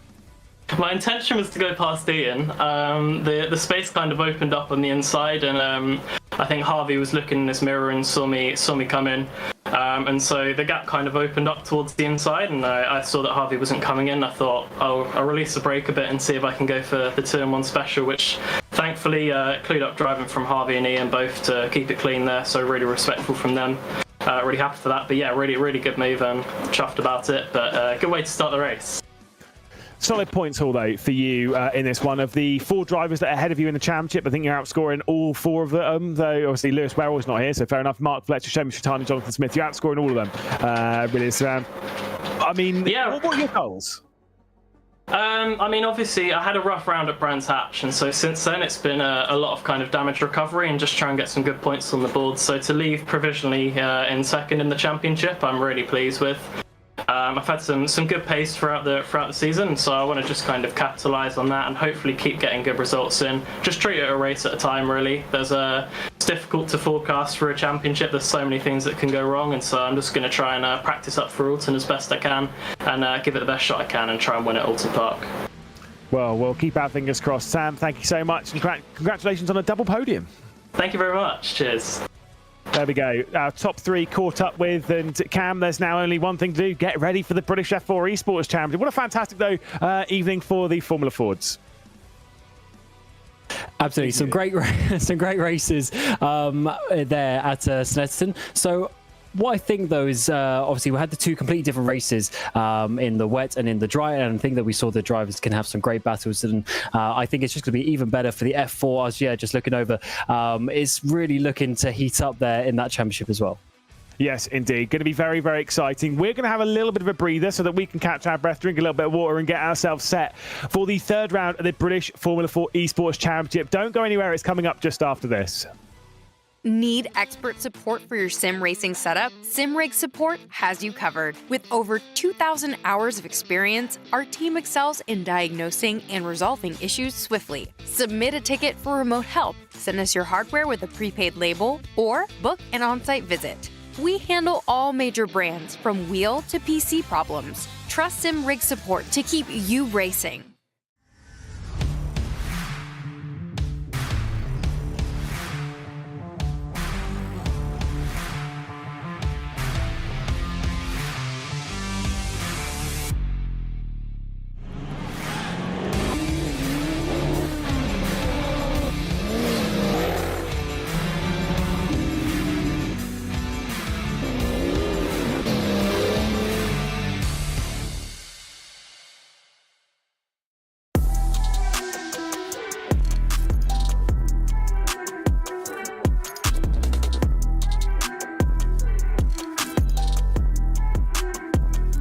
I'm Alpine Biancolilla, I race from Aston Martin sports team, and I'm 24 years old.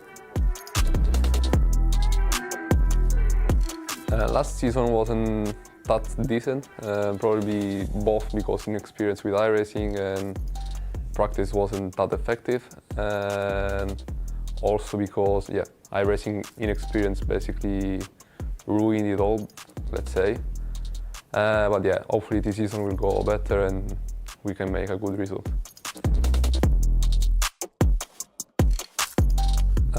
It basically started a long way ago, like 2014, 2015, with some minor Italian leagues in sim racing. Then I kind of switched over to major leagues when I got like 18 or 19, doing like a Factor 2 Virtual Endurance Championship, or let's say Formula Sim Racing or Championship. Then of course I started looking good about it and wanted to move over like to bigger ones, and I tried going in F1 Esports, managed to do it and stayed there for a while. And then of course I did more competition, like the 24-hour Le Mans Virtual, the first edition, and the Formula E Accelerate Championship. I think I've done like 2 or 3 seasons about it already. And then, now I'm here. Let's say from my point of view, it's kind of correlated with life as well. Like when I was 17, 18 years old, it was way more focused on competition itself. And then esports came in the way, let's say like that. And a lot of people started focusing on money, prize pools, so competition was growing exponentially, and nowadays competition is like top level, so top people are like 2/10 apart, like from first to the last guy. in kind of every league. First person is like to last person is 2/10 off. So yeah, nowadays competition is at its peak level, and I think it's gonna be even worse towards next years. Let's say like sim racing earlier was more focused on racing, kind of. Yeah, nowadays the prize pool makes a major impact on sim racing. Earlier there wasn't that much prize pool, so it was like a more friendly environment. Now it's way more competitive and all of that.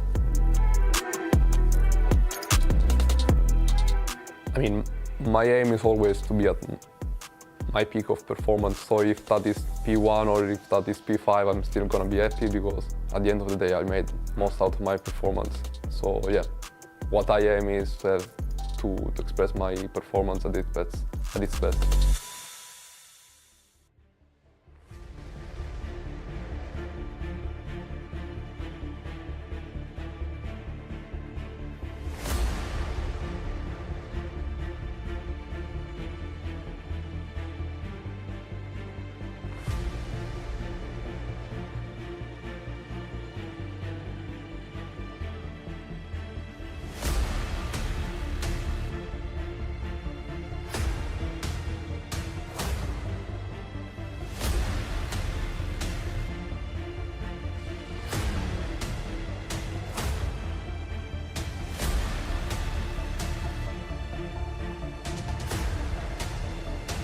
Hello everyone and welcome along to the British Formula 4 Esports Championship. Of course, we are ready to go racing here in Norfolk in Snetterton. Of course, in what has been an exciting evening of racing so far with the Formula Fords. The sun is out and it is looking dry and ready to go. Got a lot to get through though. Lewis McLeod, Cameron Roger in the comedy booth as we're preparing for another round of action, round 3 in the British Formula 4 Esports Championship. We'll quickly run you through the important stuff because qualifying is currently underway. 2 races of action ready to go. Of course, the first one from the qualifying order. The second one will be the reverse grid races from 5th to 15th.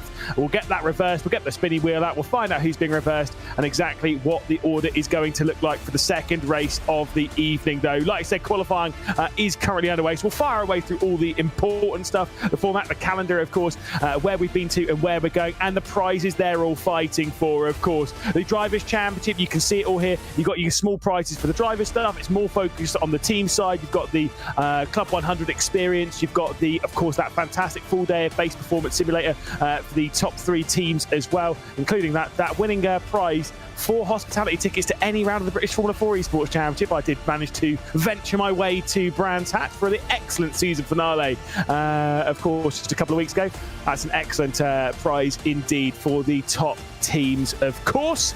The next one, though, will be the calendar. Of course, we've got the Snetterton 300 circuit where we're currently at. We've done back-to-back Brands, Indy and Zandvoort to open up the season. Had a couple of week break. We're back here for 3 consecutive weeks of racing. Snetterton, Alton Park and Silverstone, of course, before we'll have a little bit of a break and begin the final leg of the championship. Knock Hill, Donington Park and Brands Hatch to round out the season. The Drivers' Championship, though, after a fantastic round at Zandvoort, sees Henry Moore at the top of the points ahead of Graham Carroll and Matt Caruana. Will Chadwick had an excellent drive to victory in 4th position of the championship, with Remy Gilbert up there in 5th. Leah Brown, Isaac Price, Pablo Espes, Gergo Baldi and Giuseppe Lafaro rounding out the top 10 positions, but already getting a little bit of a runaway at the front. In the Teams Championship, though, it is looking pretty tight between Guild Esports and Scuderia Ferrari HP Esports team. Of course, Mensa not too far behind. We've got some news on those that we'll talk to you in just a moment. Locked on points with the Guild Academy car, which is just Henry Moore.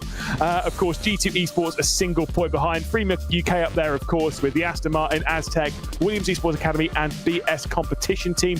You're not seeing the main Williams Esports team on there because they've had a disaster start to 2024.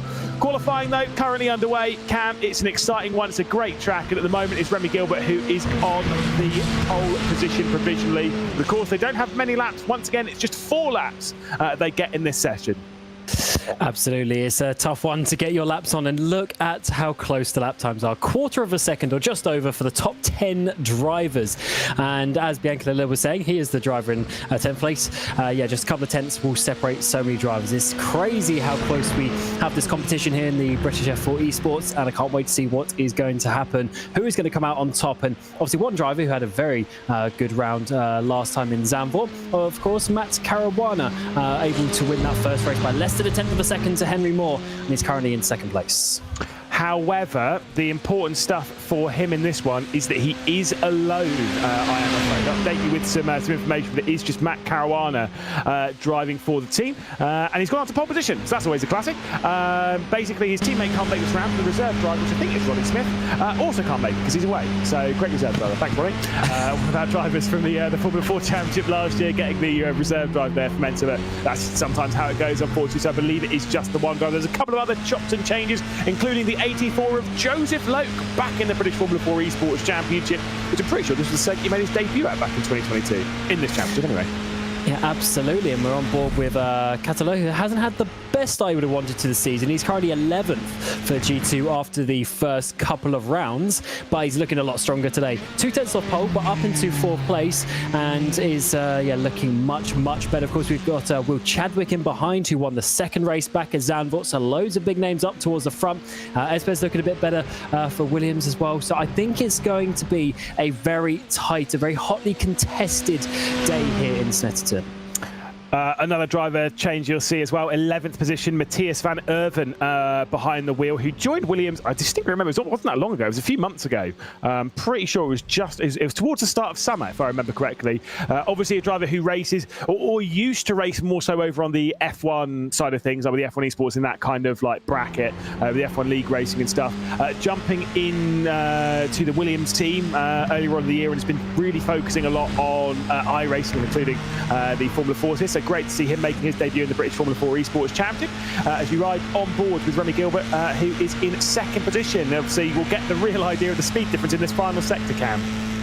Absolutely, it's going to be a very different to what we saw just a little while ago, as Gilbert looking very concentrated indeed as he works his way through this amazingly fast section of corners in this car. All of the downforce keeping it planted to the road, keep it to this right hand side to open up that final corner.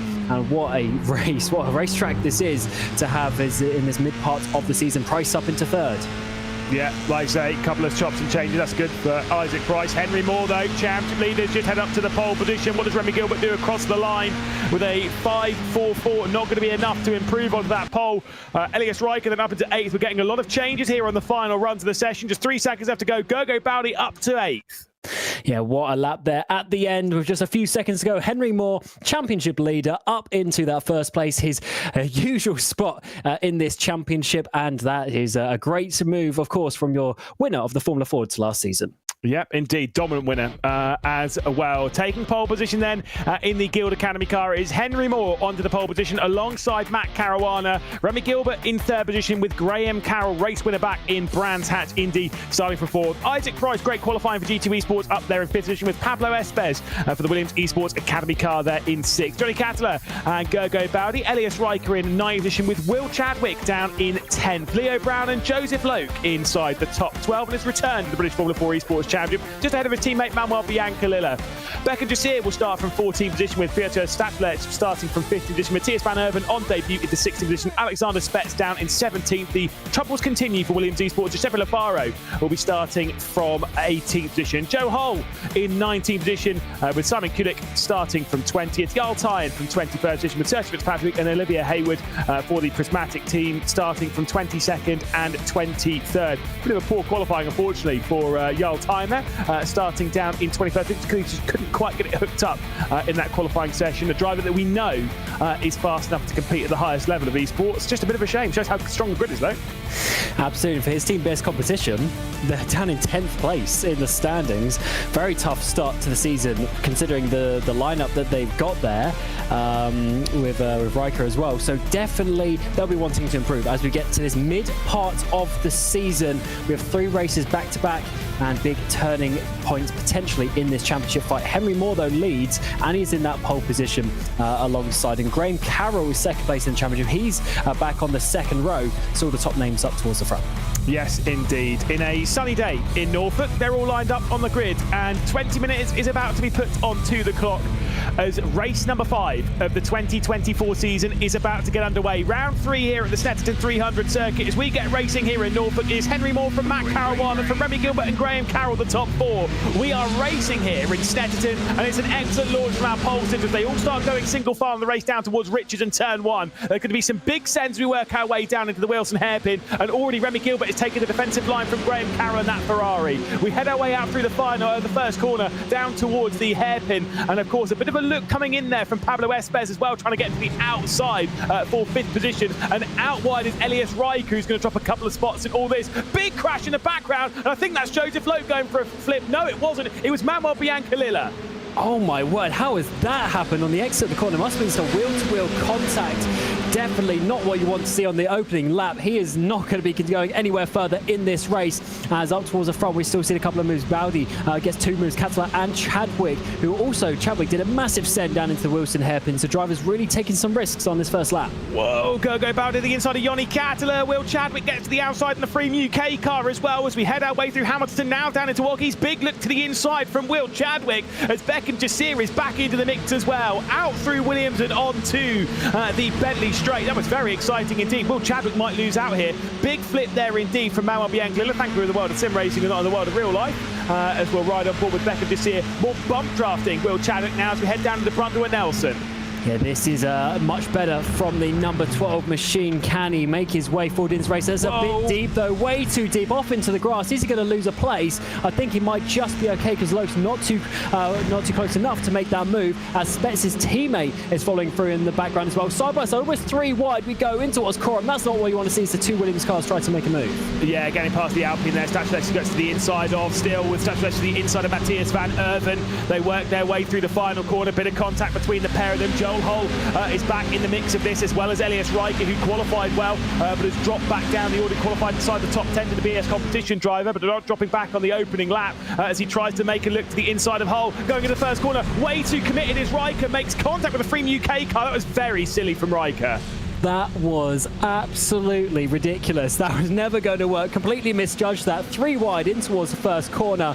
Unfortunately, it's him who goes around and knocks 2 cars on the inside, as that was a long but important move for Van Erven, who's lost contact with his teammate. Massive spin there for Raikkonen. 3 cars being pushed off in the effects of that. That is a shame for them, as we'll see this once again. Yeah, why? that is not the place to send it. Never going to work. No. I understand. I would understand. I think the car on the ones that were ahead there were probably going a little bit slower than expected. There is the flip. Wow, that is a big crash. I think, was that Leo Brown in the middle getting sandwiched? I think it might be for Guild. Of course, a race winner so far this season gets pushed, and what Biancalilla could do absolutely nothing there as he sees grass up above his head. That's not what you want to see as we come down towards Brundle. Is this a move up the inside? Yes, it looks like it's going to be Matt Caruana to the lead. He doesn't need any teammates. He can lead once more. Yeah, indeed. So Henry Moore, Remy Gilbert, of course, the 2 Guild drivers. Of course, Henry Moore in the Guild Academy car, and of course Remy Gilbert scoring the main points for the Guild team. despite Henry Moore being in a decent position in the team's championship just by himself.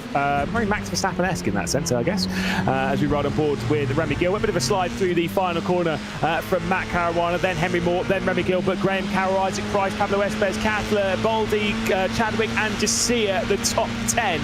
What's going to happen here with the Guild drivers? I think they're going to be communicating and not going for any major moves. I think Graham Carroll will be patient behind all this. The closest fight is this between Yoni Kattler and Gergo Baldi, as Baldi was trying to look to the inside to try and find a way through as we head down into the first corner. Now with a big send coming down to the Wilson hairpin, he's going to fire one in, and there will be the position picked up for Gergo Baldi.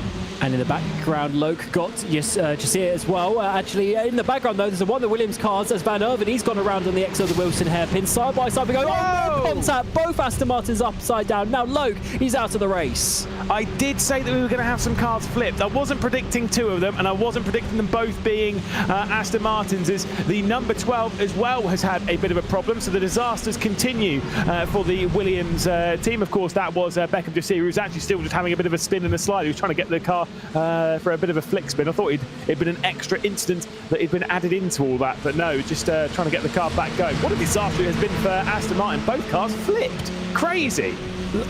That is such a tough way to have the first 3 laps of this race. And of course, for Williams as well, Williams Academy, Van Erven, he went around just in the background of that shot as well. So really not the ideal situation for quite a few of these drivers, as that is a bit of a move there for Carroll up the inside in towards the bomb hole. Can he get past Remy Gilbert? That's going to be a brave move if he can hold this up the inside of Coram. He's going to have the outside line then for the final corner, so he backs out of it, but that's split up the top 3. Yeah, I think this is it's a smart move though from Graham Carroll, who's just trying to pull Remy Gilbert off the rear end of Henry Moore here, so he's trying to separate the teammates so he can then go on the attack. Here's the spin then, so slide on the inside for Jasir, and there was the flip coming in for Joseph Loke, who I did catch up with a couple of weeks ago back at Brands Hatch, and I did say I was like, you coming back to the British F4 Esports Championship? I'm definitely doing a couple more rounds this season. I'm sure that flip might bring into question some of those rounds, but I'm sure we'll still see it behind the wheel of that Aston Martin. Obviously, he's driven a different Aston Martin this year as well, that being the actual F1 Aston Martin around Silverstone. I heard he was very quick, by the way. In fact, I heard it took him just 2 laps to do Cops flat, which is terrifying. That's how good Joseph Loke is. I mean, that's some bravery, to be honest. Big step up in the speed and downforce, but the bravery is obviously still there with the driver, and you can see that obviously trying to go around the outside. Just making a small mistake on the inside, unfortunately taking out basically both drivers because he is down pit road as well.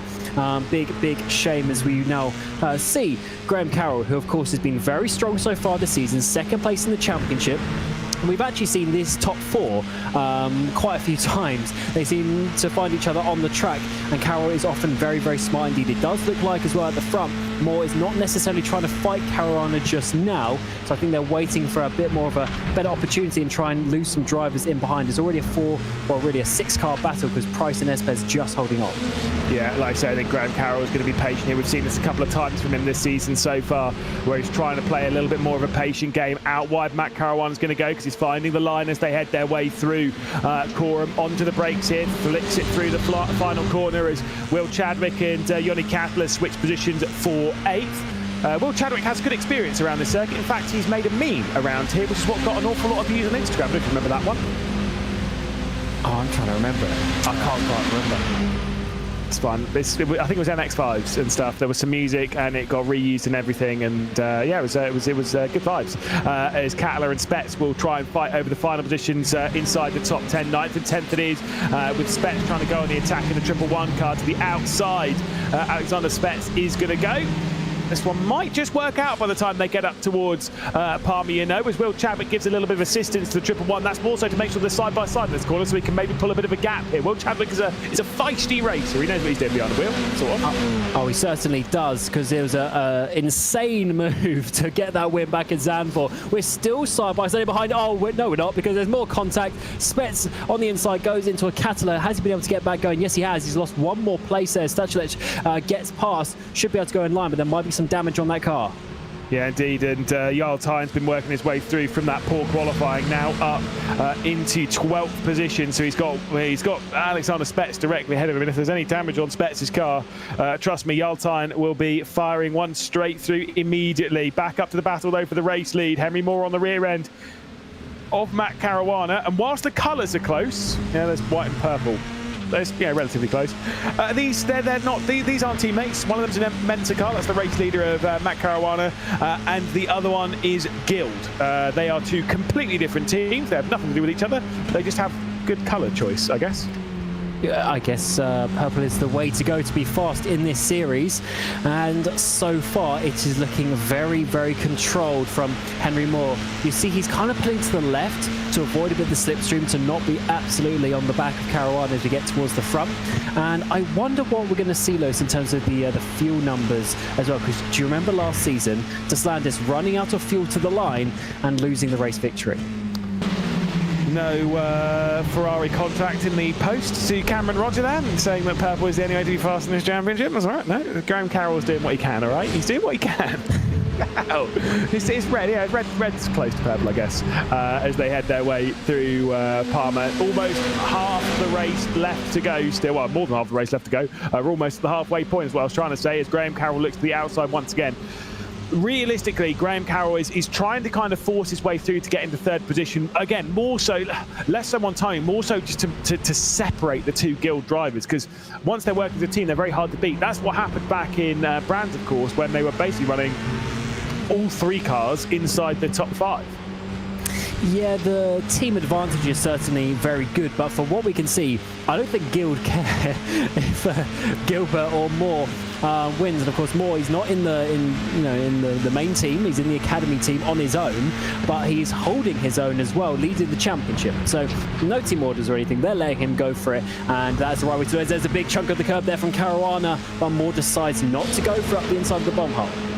Yeah, indeed. Like I say, is definitely going to be an opportunity, though, going Henry Moore's way as he's searching for victory. And as much as he's in the lead of the championship, he's had a podium, fair enough. But it's more consistent results that's put him in there. He's been driving very maturely, to be honest.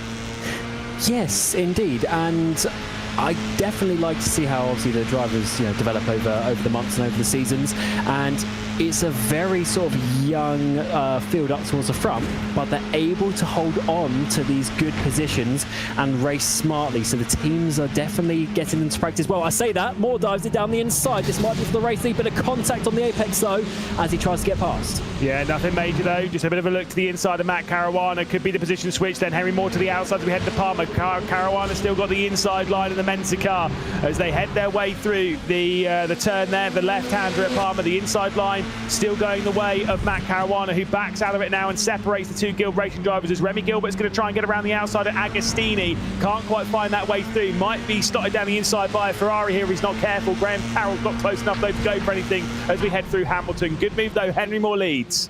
Certainly does, and this is a bit of a change, of course, to the order. And now, is he going to try and pull away, or does he have the speed, or does he just think that he doesn't want to sit with his teammate behind because he knows Graham Carroll's coming? Interesting choice for Moore to go so early in the race after being quiet for about 5 minutes, but let's see what they do as Caruana straight back on the hunt, trying to get to the inside. Yeah, and I mean, if he's got the potential to go for it, then fair enough. But I don't necessarily think Henry Moore is going to be able to pull out a gap. It's so hard to break the slipstream in these cars, and we've got the magic number of 6 here, Cam. So there is that. Jarl Tynes dropped back down the order though. So I think there might have been some form of issue. He was involved in that fight around where Alexander Spetz and Giuseppe Lafaro are, just outside of the top 10. I think it might be an internet disconnection issue because he's completely gone. So that is a shame for him because he's, as we mentioned before, not having the season that he would have wanted, or nor a BS, and that was another set of points lost as Price and Esbez go potentially side by side in towards turn 1 as they battle on the back end of this lead fight for the podium. There's a big send to the inside from Caruana. Can he get it stopped? Yes, he can. Space was given by Moore, but that's aggressive.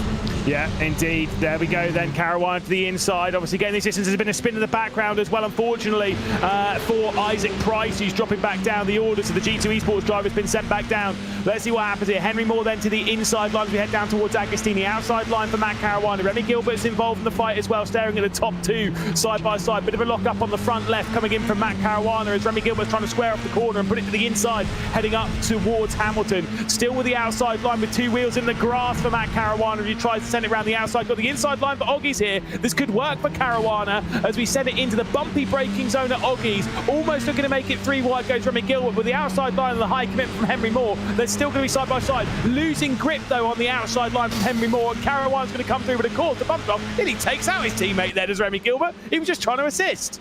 And now here comes Graham Carroll. We're 2 by 2 in towards the braking zone for Brundle. Side by side, someone has to back out surely. No, they don't. They continue on. And now we get towards Nelson. They're pushing each other, but they're just leaving each other enough space at the same time. Hard racing we go. Caruana just about has the lead, and in the background, I think Carroll might get up into third place, but we'll have to certainly find out as Caruana does continue in that first place for now. More great bit of defensive battle, but in the background, Carroll surely has to back out to this one. No, he doesn't. On the outside, he keeps it, and he'll get the slipstream. Wow, cracking battle though. Side by side basically through the entire final sector there. That was absolutely excellent. You wouldn't tell that by their faces. They all look as if nothing's happened. That's how calm they're good at keeping in these races. 5 minutes and 40 seconds left to go. With 1 minute and 45 seconds a lap, we've still got plenty of time left to go in this race, and plenty of laps left to go as the battle indeed continues for third place. Remy Gilbert is sensing the fact that he's not able to assist his teammate. Makes contact a little bit there with Graham Carroll, who then sent about wide. Do you know what? With a little bit of contact there on the apex, I'd almost say that's a little bit fair to be like, yeah, okay, you give me some, I'll give you some as well. Thanks, Kay, thanks, bye. No one's broken, everyone's through, it's fine. Yeah, I'm not going to lie, if I was Graham Carroll, I'd probably have done the same. Yep. To be honest, so hard racing with these guys. Yeah, just a little bit of contact there between the two, but they're able to continue on. What it has done, though, is it's given about half a second or so gap to the top two. So they need to try and just remain calm for half a lap or two, and then try and be able to get themselves back into that battle. Otherwise, it's going to be a two-way fight up towards the front. And what a fight is turning out, Lewis. The battle is the side-by-side, the relative lack of contact up towards the front. They're really going at it here. Yeah, indeed. By the way, I did go back in time and saw, I'm not trying to time traveler, just looked at the replays and saw Yaltine. Can confirm you were absolutely on the money. Disconnection, that is such an unbelievable shame for Yaltine. And like I say, the BS competition team has been struggling a little bit on points, and it looks as though they are going to be struggling once again on points as well as Isaac Price. Let's find out why he went for a spin. There was a big look to the inside, and whoa, there was a big spin as well as up and over goes the Williams Esports Academy car of Pablo Espes. Espes is somehow still in 10th place after that. That looked quite dramatic, but he's able to keep on going. Crazy. Absolutely wild. Right, well, 3 laps left to go. Yeah, I don't know how, to be fair, I don't know how they're both still going. But that's fine. The battle behind, though, for 5th edition, Will Chadwick's trying to get past Gergo Baldi. There's Sergio Fitzpatrick going for a bit of a spin on the exit of Oggie's. Easily done, unfortunately, for the Prismatic team. So she's going to drop a little bit further back as Matt Caruana continues to lead. Gergo Baldi did get dropped back behind Will Chadwick, although let me reverse those 2 positions because the Freem UK driver's got the inside line as we head up towards Palmer. But it's the Ferrari on the outside of Gergo Baldi, the 2-time WTCR Esports champion, trying to work his way straight back through outside and maybe a little bit too deep. My goodness, he gets squeezed out wide on the exit of the corner. And to be fair, there was more him driving off the circuit rather than being squeezed. Will Chadwick is up into 5th position, and Gergo Baldi, I mean, he's looking pretty stressed. Certainly is. You have to be so tough and aggressive to race in this series. It's amazing the coverage that we get in this championship, and just how close all of these battles are. I have to say, he must be very focused. That is a very dark room. The only light ahead of him is his screen, shining the way. He's out wide, though, as he tries to chase down Will Chadwick. Of course, the top 4 are completely gone. This is his only real opportunity to get inside the top 5. And he's in the reverse grid places. Remember, it's 5 to 15 in this race, but let's see how he can do in the final couple of laps here. Yeah, I can't drive like that. I can't drive with no light on except the screen. I will say, I remember once Gergo Baldi being so dominant in a race at the Nürburgring in the WTCR Esports Championship. He was climbing up the hill out of Bergwerk up towards like the carousel and that lot, and he was eating marshmallows. Yeah, one hand on the wheel, one hand eating marshmallows in one of the highest levels of competition on Race Room. Just chilling. That's how good he was in that championship. My goodness, absolutely flying. That was against a quality field as well. This time, maybe struggling a little bit more so. Not quite the cars he's used to racing around in these Formula 4s. 2 laps left to go, and it's still Matt Caruana leading. Henry Moore, Graham Carroll, Remy Gilbert, the 4 drivers rather than battling for the race lead. Big look to the inside coming in from Henry Moore.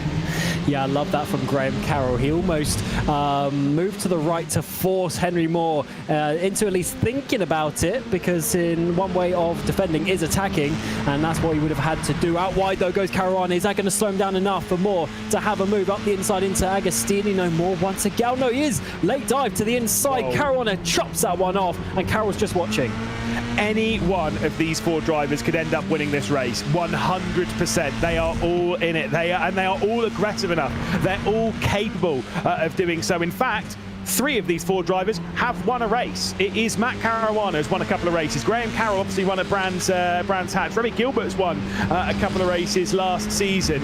It's Henry Moore, the championship leader, the driver who's yet to win a race in the British F4 Esports Championship. Looking like a potential race winner today, that's for sure. No, he's not going for it here, not getting the slipstream. He wants a last lap lunge. As in the background, just to let you know, Spets has dropped down. He's lost another place, so those positions potentially outside the reverse grid places as these top 4 continue on. It's so close. You can't really predict who is going to win. You'd assume one of the top 2, but if they start fighting too much, Carroll's going to slide through. Yeah, indeed. Like I say, it's that issue as well for Alexander Spets, by the way, has promoted a few more drivers, obviously up into the top 15, which do remember, 5th to 15th. That will be the teams that will build the drivers, rather, that could be in the reverse grid, 5th to 15th, the reverse grid positions, which will get the spinny wheel in 4.8 kilometres time, because it's time to begin the final lap of the race. Matt Caruana then leading from Henry Moore. He's closing up in the slipstream down towards Richards at turn 1. Now down into the final corner, as Isaac Price has a bit of a connection issue, but is still in the race. Don't worry, that's the timing bug on the tower. Caruana, though, he knows he's in for a very tricky 90 seconds.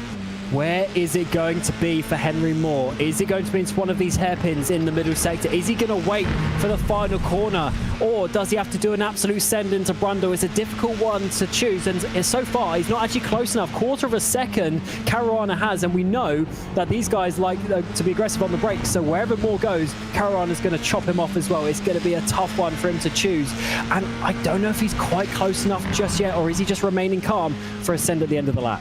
Yeah, exactly. Like I say, we're eyeing up a potential victory here for Henry Moore, but let's not get ahead of ourselves. Matt Caruana's in the driving seat at the moment for the Mensa Racing team, and he needs this victory to really re-challenge his championship as he heads out onto the Bentley straight, tries to break the slipstream once more. He's running out of options, Henry Moore, and I think he's not timed it so well. It's going to be a second position for him. Sure, that would be some great points, but his chance of coming through as a victor seem to be slipping through his fingers. There aren't many corners left to go as we depart Nelson, then down into Bombhole and of course Decorum, and I think Henry Moore's more focused backwards to Graham Carroll, his main championship rival. It does give a look to the inside as we head through Coram. The victory has slipped through his fingers, because as we head down into the final corner once again, it will be Matt Caruana back on top of the British Formula 4 Esports Championship. It's Caruana taking another victory. It's Henry Moore onto another podium and Graham Carroll into 3rd in what was an exciting race. Pretty calm over the last lap though, and I've got to say, I don't think Matt Caruana thought it was going to be that easy. Yeah, they just spread out a little bit coming to that final lap. No real opportunity, but I think they will all be relatively happy with those positions. Solid points, and Henry Moore, another 2nd place. So he needs to find that win somehow. But either way, getting the points on the board with the potential for a big reverse grid. You never know what is going to happen. We've seen the rest of the drivers come across the line. Chadwick is in their 5th place. Price in 7th after his contact with Espes, who ended up in 9th place as well. Van Erven, who had a big spin, he's down in 11th. So definitely a big field spread at the end there. Just 10 seconds for the top 10, but big gaps in behind that. Yeah, indeed. Like I say, fantastic racing there. But, of course, we do have one more race to deal with this evening, and that will be the reverse grid race, which will be absolutely terrifying for all parties involved. So I'm excited to see what the number's going to be, Cam. If a little bit nervous. I'm hoping for a big number. Are you? You want chaos. Gotcha. Absolute chaos. We're about to find out, Cam. We're about to find out as to whether we're going to get absolute chaos. 5 to 15 will be the number. We'll get the spinny wheel back out in a second for you, and we'll find out what that number is, and then we'll reveal it to all the people in the interviews. Cam wants a big number. I'd take 10. I'd take a nice middle number of that group. It's not going to be 10. It's going to be 6. Cam, you've not got your wish. 6th position is the one that's going to be reversed. So just the top 6. So it'll be Gergo Bowdy starting from the reverse grid pole. Of course, Matt Caruana, we then dropped to 6th position. It's Caruana, Henry Moore, Graham Carroll, the top three, which we'll catch up with in just a second. Remy Gilbert in fourth position with Will Chadwick in fifth, obviously race winner, and the reverse grid race last week, or a couple of weeks ago. Gogo Bowdy in sixth position with Isaac Price. Still a decent result for G2 Esports in seventh and eighth. Johnny Cattler there, despite the issues for the team, still getting solid points onto the board. Pablo Espes had a spin and was still able to come through into ninth. Of course, that spin with Isaac Price. Giuseppe Lafaro in 10th position. Graham Carroll was also able to set the fastest lap and all that. Matthias Van Erven on debut, just outside of the top 10, but still a decent result with the two Alpine Sim Racing team cars of Chilik and, of course, Stachulec there in 12th and 13th. Joel Hull for the Freedom UK by Altitude Esports team in 14th spot with the two prismatic cars of Olivia Haywood and Serge Fitzpatrick, before we get to Beckham Jasir finishing a fair way down the order. One lap down, but still somehow counted despite a flip earlier on in the race. Mama Biancalilla into 18th position. Alexander Spets retiring on the penultimate lap of the race with Jarl Tyne. A big disconnection, unfortunately, for the BS competition team. That is a huge shame and a big drama for BS competition, because it was also a retirement for Elias Riker. Joseph Loke had a flip towards the barrier, and Leo Brown also out of the race for Guild Esports. So certainly not ideal. Well, it's time to check in with our top three. At least we can catch up with Matt Caruana, who is in the interview booth and now has joined us in the commentary room. Matt Caruana, once again, it's victory lane. Hello there. Welcome. What a drive. Bet you didn't think that final lap was going to be that easy. No, I mean, I was under pressure the whole race, to be honest. I kept making mistakes in the last sector, but at the end I managed to just get it together. I got a little bit less pressure when Remy and Graham started fighting, so it let me just get my head down a bit. But yeah, no, it was a good race, and respectful race with Henry as well, so I'm happy. There was a bit in that race where you were side by side for more than one corner. Let's go with that. There was a lap where you were side by side, basically half the lap. What's that like behind the cockpit? Yeah, it's fun. It's always fun to race these cars, especially, but sometimes you can get a little bit glued to the other car. I think me and Henry got glued to each other a little bit in some places, but apart from that, it's good. You can proper fight people in this car, so yeah. How much importance do you put on beating Henry in these races, considering he is the championship leader right now? And of course, there's no drop rounds, there's no nothing like that in the British F4 Esports Championship. It's just what you can do on the track throughout the season. Yeah, it's obviously important. Every race counts, every point counts. So obviously, when he's leading the championship, that's my main goal, is to beat him and obviously gain the points on him. So yeah. What do you think you can do from the reverse grid race? I will tell you the number 6, so it's not too bad. It's not too bad. Yeah, no, that's not too bad. Yeah, I'll just go into it, see what happens. It's like a 30% chance of rain, so we'll see what happens there. But yeah, it should be interesting. Well, thank you, Matt, and good luck in the reverse grid race. Thank you. There we go, Matt Caruana then, a race victory once again, taking to the top step. Now it's time to drag in the Formula 4 champion of 2023. Of course, it's Henry Moore for another podium to jump in here. Great drive, though, second place. Dropped off a little bit, though, and lost a chance of victory. What happened on that last lap? Just a mistake on my end, to be honest. Didn't quite have the pace towards the end of the race. Yeah, really good battle with Matt, though, as it was at Zandvoort last week. So, yeah, great fun. Exactly. So again, had Matt Caruana's point of view on the side-by-side between you, which went on for quite a little while there. What was it like from your perspective, going side-by-side with Caruana there, maybe taking the race lead, obviously half a lap side-by-side with each other? Crazy. Well, definitely a bit more stressful than it might look, but especially with the netcode nowadays. But yeah, really fun. Left a lot of space with each other. Yeah, good fun. What were you thinking coming into this round? Looking, obviously, I don't know if you caught the Formula Ford race a little bit earlier on, where it was quite wet. Were you thinking there was any chance of it being wet in this one? Obviously, I think it was Matt was saying there was a 30% chance of rain for the next race. How do you feel about that? Are you confident in the wet? We'll have to wait and see, to be honest. I haven't really done much in the wet over the time I've been driving. So, yeah, we'll have to wait and see, to be honest. Well, Henry, good luck for the next race. You'll be starting from 5th place. See what we can get. Yeah, cheers, guys. There we go. Henry Moore onto the podium once more, the championship leader of the British Formula 4 Esports Championship. Final one to drag in, though, of course, it is Graham Carroll once again, the driver trying to close down on that championship lead. Unfortunately, was not able to do so in that race, but still good points. 3rd place, kept it clean throughout that in what was a very intense battle. What's that like for you? Yeah, pretty intense, to be honest. So, yeah, got past Remy eventually. And yeah, I was just praying for the front two to netcode each other out the way, like last week at Zandvoort, but or the other week at Zandvoort. But yeah, nothing happened. So disappointed in that sense. But yeah, it's points, right? There's still a long way to go. And I just have to use the sensible head after my stupid, silly mistake at Zandvoort race 2. So gather back some points and yeah, hopefully for a solid race 2 coming up. Saw obviously throughout the start of the race especially you were being very patient behind Remy, Gilbert, but then of course you went on the attack a little bit to try and get through. Was that mostly because it was a guild racing driver and obviously Henry Moore was just ahead of that? You wanted to stop those two from working together?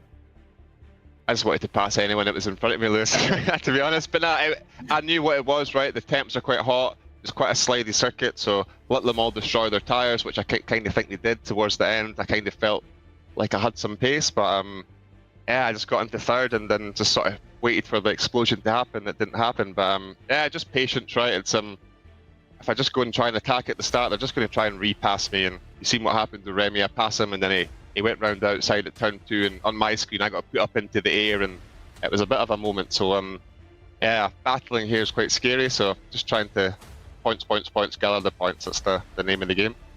A tie is quite a talking point then around here. I mean, you said about it being quite hard, and is that going to be a major talking point for the second race as well, trying to keep those tight in there in what is going to be a pretty intense reverse grid race again? There's 31% chance of rain, so we're praying the Scottish rain dance, to be honest. But yeah, it is. It's, if you start cooking your fronts and understeering in the dirty air, like halfway through your race, you're just kind of you just start falling back. So now you do need to manage. The rears can go, the fronts can go, and hopefully the wets can go in the next race. So I'm looking forward to it. Graham Carroll wants a wet race. Let's see if we'll get one. Cheers, Graham, and good luck in the next one. Thank you very much. Cheers.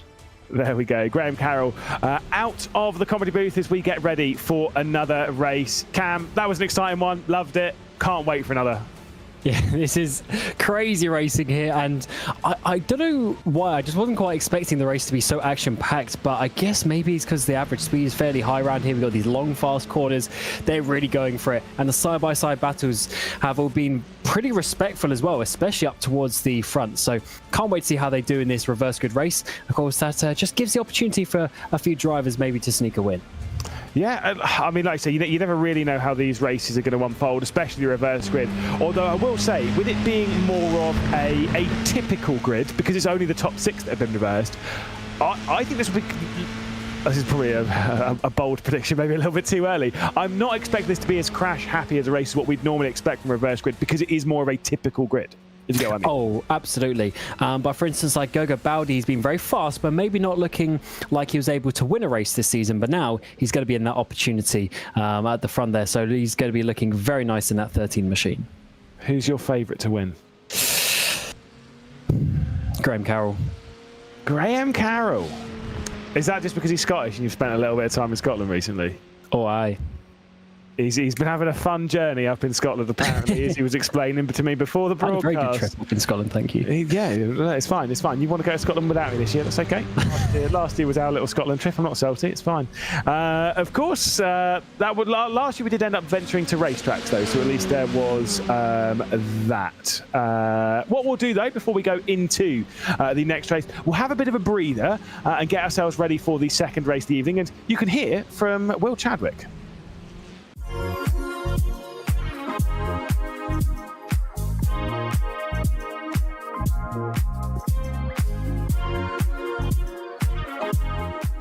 Hello, my name is William Chadwick. I drive for 3M UK and I'm here in the British F4 Esports Championship. It's really a huge honour to be able to drive in this championship for 3M, such a huge manufacturer of racing apparel and gloves, and yeah, wonderful gloves actually. I got a pair the other day. But yeah, like you say, racing across iRacing, I've raced in many championships. Mainly Porsche stuff, but I did do a little small cameo in this series 2 years ago. Yeah, I enjoy racing, and that's the main thing that brings me to do these types of competitions, and I'm here to prove a point at the end of the day. I knew I was doing this championship for a good 3 or 4 months before. To say that I was been practicing the whole time would be a lie, but it gives me some security to know that I'm driving this championship this year. It's something I felt like I missed out on last year, and I was keen to do the championship but wasn't able to get a seat, mainly because I just wasn't in time really. I'm excited to give it a good go. I don't see why I couldn't challenge for the championship. I feel like it's a natural progression of where I'm at and who the drivers I'm driving against. So I think anything other than a top 5 challenge would be a huge failure for me. I think that the management aspect gives you an appreciation for both sides of things. It's quite hard to manage a team well, and it's a lot about people skills. You know, I've done a lot of work, especially over the last year, not only with management, but with managing like a sim racing business as well, which is another thing to add to my arsenal of many skills. Yeah,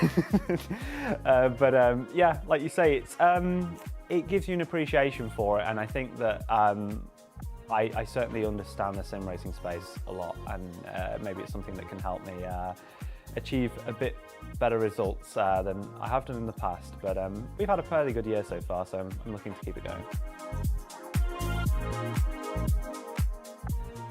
Well, I never thought I'd be any good.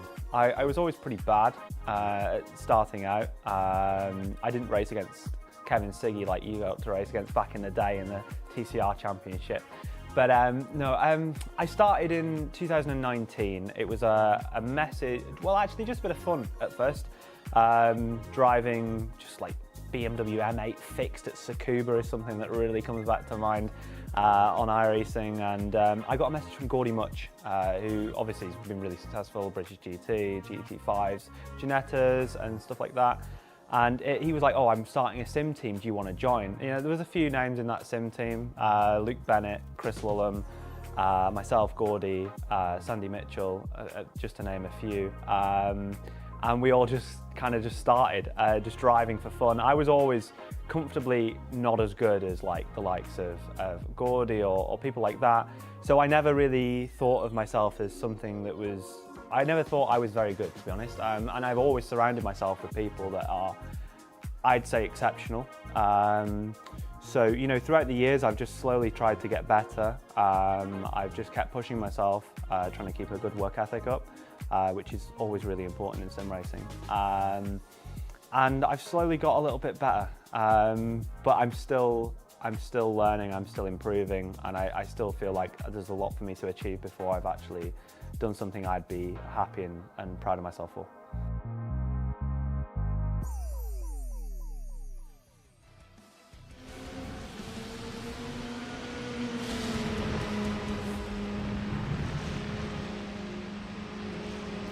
Well, back to racing then, of course, as we'll get ourselves prepared. Thank you to Will Chadwick for catching up. He was chatting to me, and that's why he had the Kevin Siggy jab. That's fine, don't worry, I can take it. Could that be our race winner, though, from the second race of the evening? Of course, British Formula 4 Esports Championship action ready to get underway. We're in practice at the moment before we head into the race. Cam, do you think Chadwick can do it? Well, he won the second race of the evening back at Zandvoort, the reverse grid race, and a very good move it was. So I definitely think he's got some good opportunities. He's very fast. Maybe he misses that final half a tenth that he needs, but his racing skills have been very good, and he keeps on getting the good results. So I would definitely still have him. I'm going to keep with my prediction earlier of Graham Carroll, though. I think he was just looking good, just didn't quite get in the position he needed to win the race one. Well, they're all getting themselves ready for the race. And once again, I will have to speed through this grid as fast as humanly possible because it's very long to deal with it. Of course, we'll be racing for 20 minutes. It'll be coming up in just a second.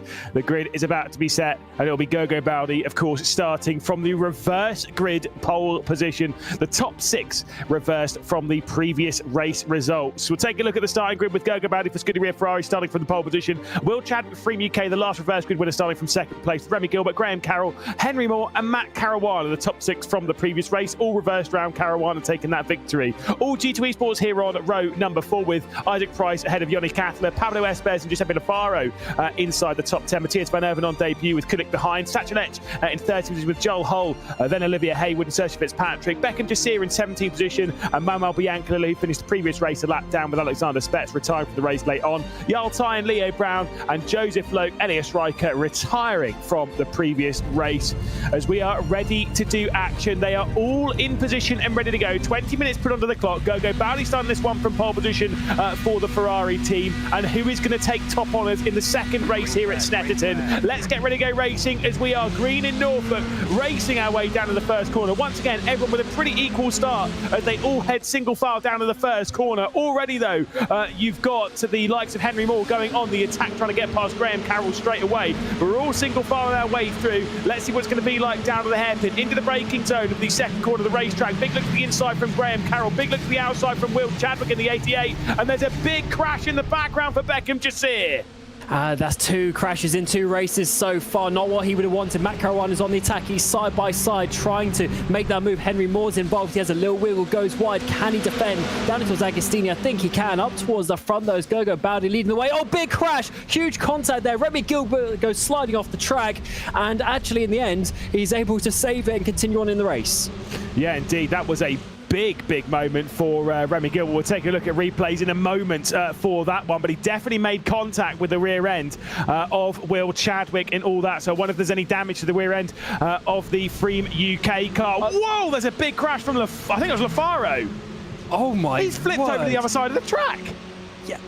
Wow, what has gone on here in the first opening lap? There's 2 big crashes, cars going in the air, big send to the inside, more cars off in the background as we try and work out who that is. One of the prismatic cars, side by side we go in towards Brundle, and it looks like we're going to see Graham Carroll try to squeeze through, but no, he can't. He has to sit through in 3rd place and now defend from Henry Moore.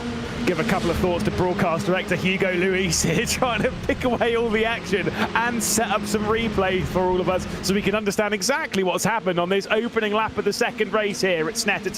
Into the final corner then, and then flicking it through is Gogo Bowley continuing to lead by 0.6 of a second. Will Chadwick in 2nd place with Graham Carroll in 3rd, looking for a potential victory, and it could well be a Ferrari 1-2, who knows? Let's see what strategy games they can play. There was a little bit of side-by-side between Henry Moore and Matt Caruana. The main driver who's missing from this group, who was in it, of course, at the start of the race, will be that of Remy Gilbert.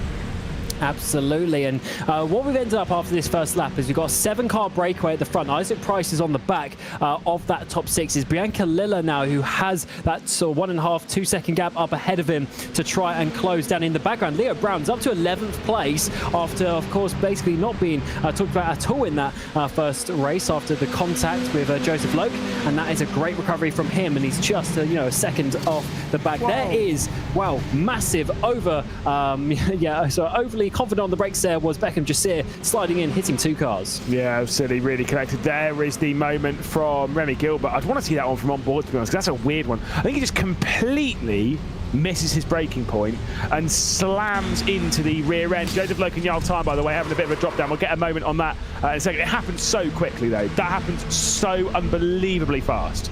Yeah, as you say, just slightly off put by the where the cars were. Very lucky for Chadwick not to take out Bowley as well. That could have been an open door for Carroll, but yeah, just blocked in the view. There is the far. Oh my word. Absolutely huge contact down towards the hairpin at Oggy's, flying over back onto the straight out of Wilson. It's one of the prismatic cars, of course, having a bit of an issue. That's Olivia Hayward. He went for a spin down the road. That was contact with Shimon Kulik.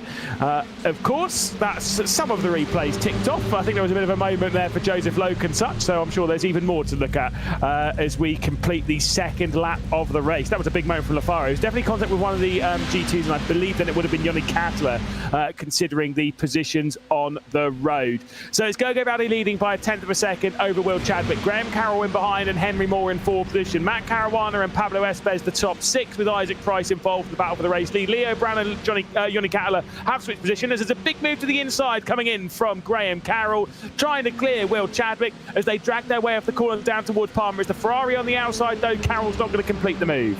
Yeah, Carroll's been very sort of calm today and very controlled. Didn't go for the outside there at Palmer, but what he's trying to do is get Chadwick offline as come in towards the braking zone. Chadwick holds it to that inside line all the way around that side. It's going to have to be as Carroll is elbowed out to the side. Chadwick goes to the hard left. Henry Moore goes through the pair of them, and even Matt Caruana is going to get involved here. Up the inside is going to be in towards Hamilton. That's going to be the outside line, and Carroll's just being pushed backwards here.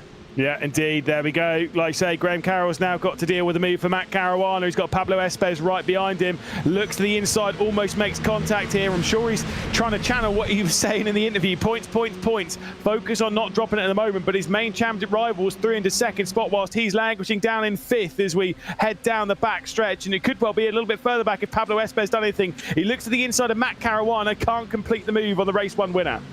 These guys going a bit crazy on this race. We had more cars off in the background or shot as we came out through Williams as well. And Chadwick went hard left at the exit. Like to see that. But first of all, let's see this with Loke spinning there, coming back onto the track. Cars managing to avoid. And I think that might have been Tyno was involved with, but not the ideal situation. Actually, sorry, Raikko should say. But not the ideal situation for them as they were side by side through Hamilton.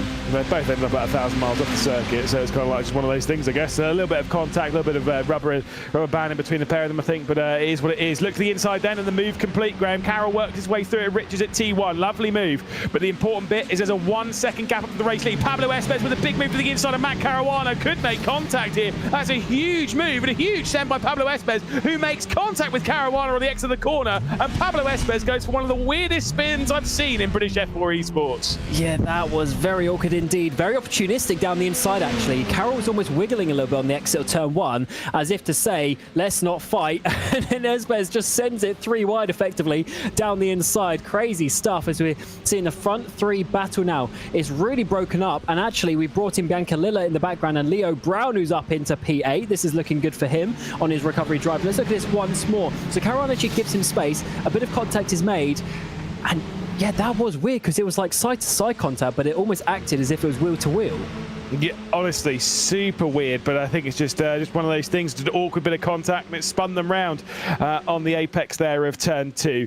Is what it is. We've got a 3-car fight, though, for the race lead. Could well become 4, because I think Graham Carroll's going to be joining it, especially if there's a big move to the inside from Henry Moore, who wants to get through and check out. There's contact, though, from Gogo Bowdy. Excellent move from Henry Moore to sneak around the outside there at Nelson. And Will Chadwick says, I'm coming through, but there's contact between himself and Gogo Bowdy. And Will Chadwick, on camera, says, what are you doing, son? Yeah, I mean, he had the inside line. There must have been contact on his rear left, and that just spun him the other way. So that's such a big shame. The winner of race 2 last time and was in a good opportunity, but unfortunately further contact, and now he is obviously dropped way down the field back into pit road. We're seeing a potential side-by-side now for Baton Caruana. No, he backs out of that one. So let's go Baldy off, but there's now 4 cars at the front. I think Hugo Luis and Will Chadwick had an agreement there, because Will Chadwick seemed to know he was going to be on camera for that, because he was eyes on the camera, knew exactly he was going to be in the focus there. Big shame for Chadders to be sent down down onto the grass there. I think basically is done for the day. We'll see him on top. I will say again, contact's weird. I think there's a little bit of rubber band in between the pair of them, but it's just that awkward contact. And as often as we kind of seen it in this session today, you kind of have to account for that. As much as it's difficult, you kind of do, especially in a very fast kink. It's not really a corner of the bomb hole there, so it's a tough one, but I would say a little bit too much risk being taken on the outside there. Yeah, I mean, as much as we've seen side by side there in race 1, fair enough. We're also not even halfway through the race. I think Gogo Bowdy probably should have backed out a little bit from that one, but you know, it is what it is. Happened now. Race control, take a look at it after the race. It's one of those things. Matt Caruana closes in on Gogo Bowdy and says, I'm not going to sit behind you any longer, mate. I'm going to go to the inside, heading into Brundle. It'll be the outside of Nelson, going to go for the up and under and try and get to the inside. By the time they get towards Bombhole, can't quite get alongside. Defensive line's being taken by the Hungarian, and Matt Caruana's closed his way, and he's seeing the top 2 check out into the distance as Carroll and Moore will battle for the race victory into the final penultimate corner rather at Coram, as we head to the bollards on the right hand side. Flicks it through the left hand as we exit through Murray's. Out wide goes Graham Carroll. Caruana's hungry to go through into 3rd position, but I think the gap might be too large between himself and the race leaders. He's getting squeezed into the barriers. Still enough room for a car.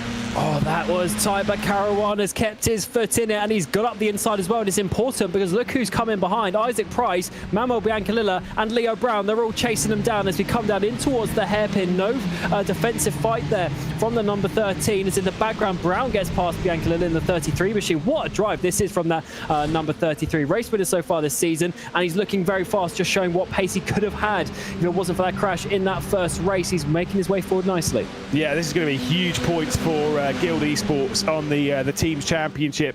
The fact that he's been able to work his way through from 21st position up to 6th. This is an epic drive for Leo Brown. I know there's the issues for Remy Gilbert, fair play, but the fact that he's still able to, what I mean by good points is in the sense where they're having a bad day, they're still scoring good points. That's the important bit. That's what is putting Guild Esports towards the top of the points.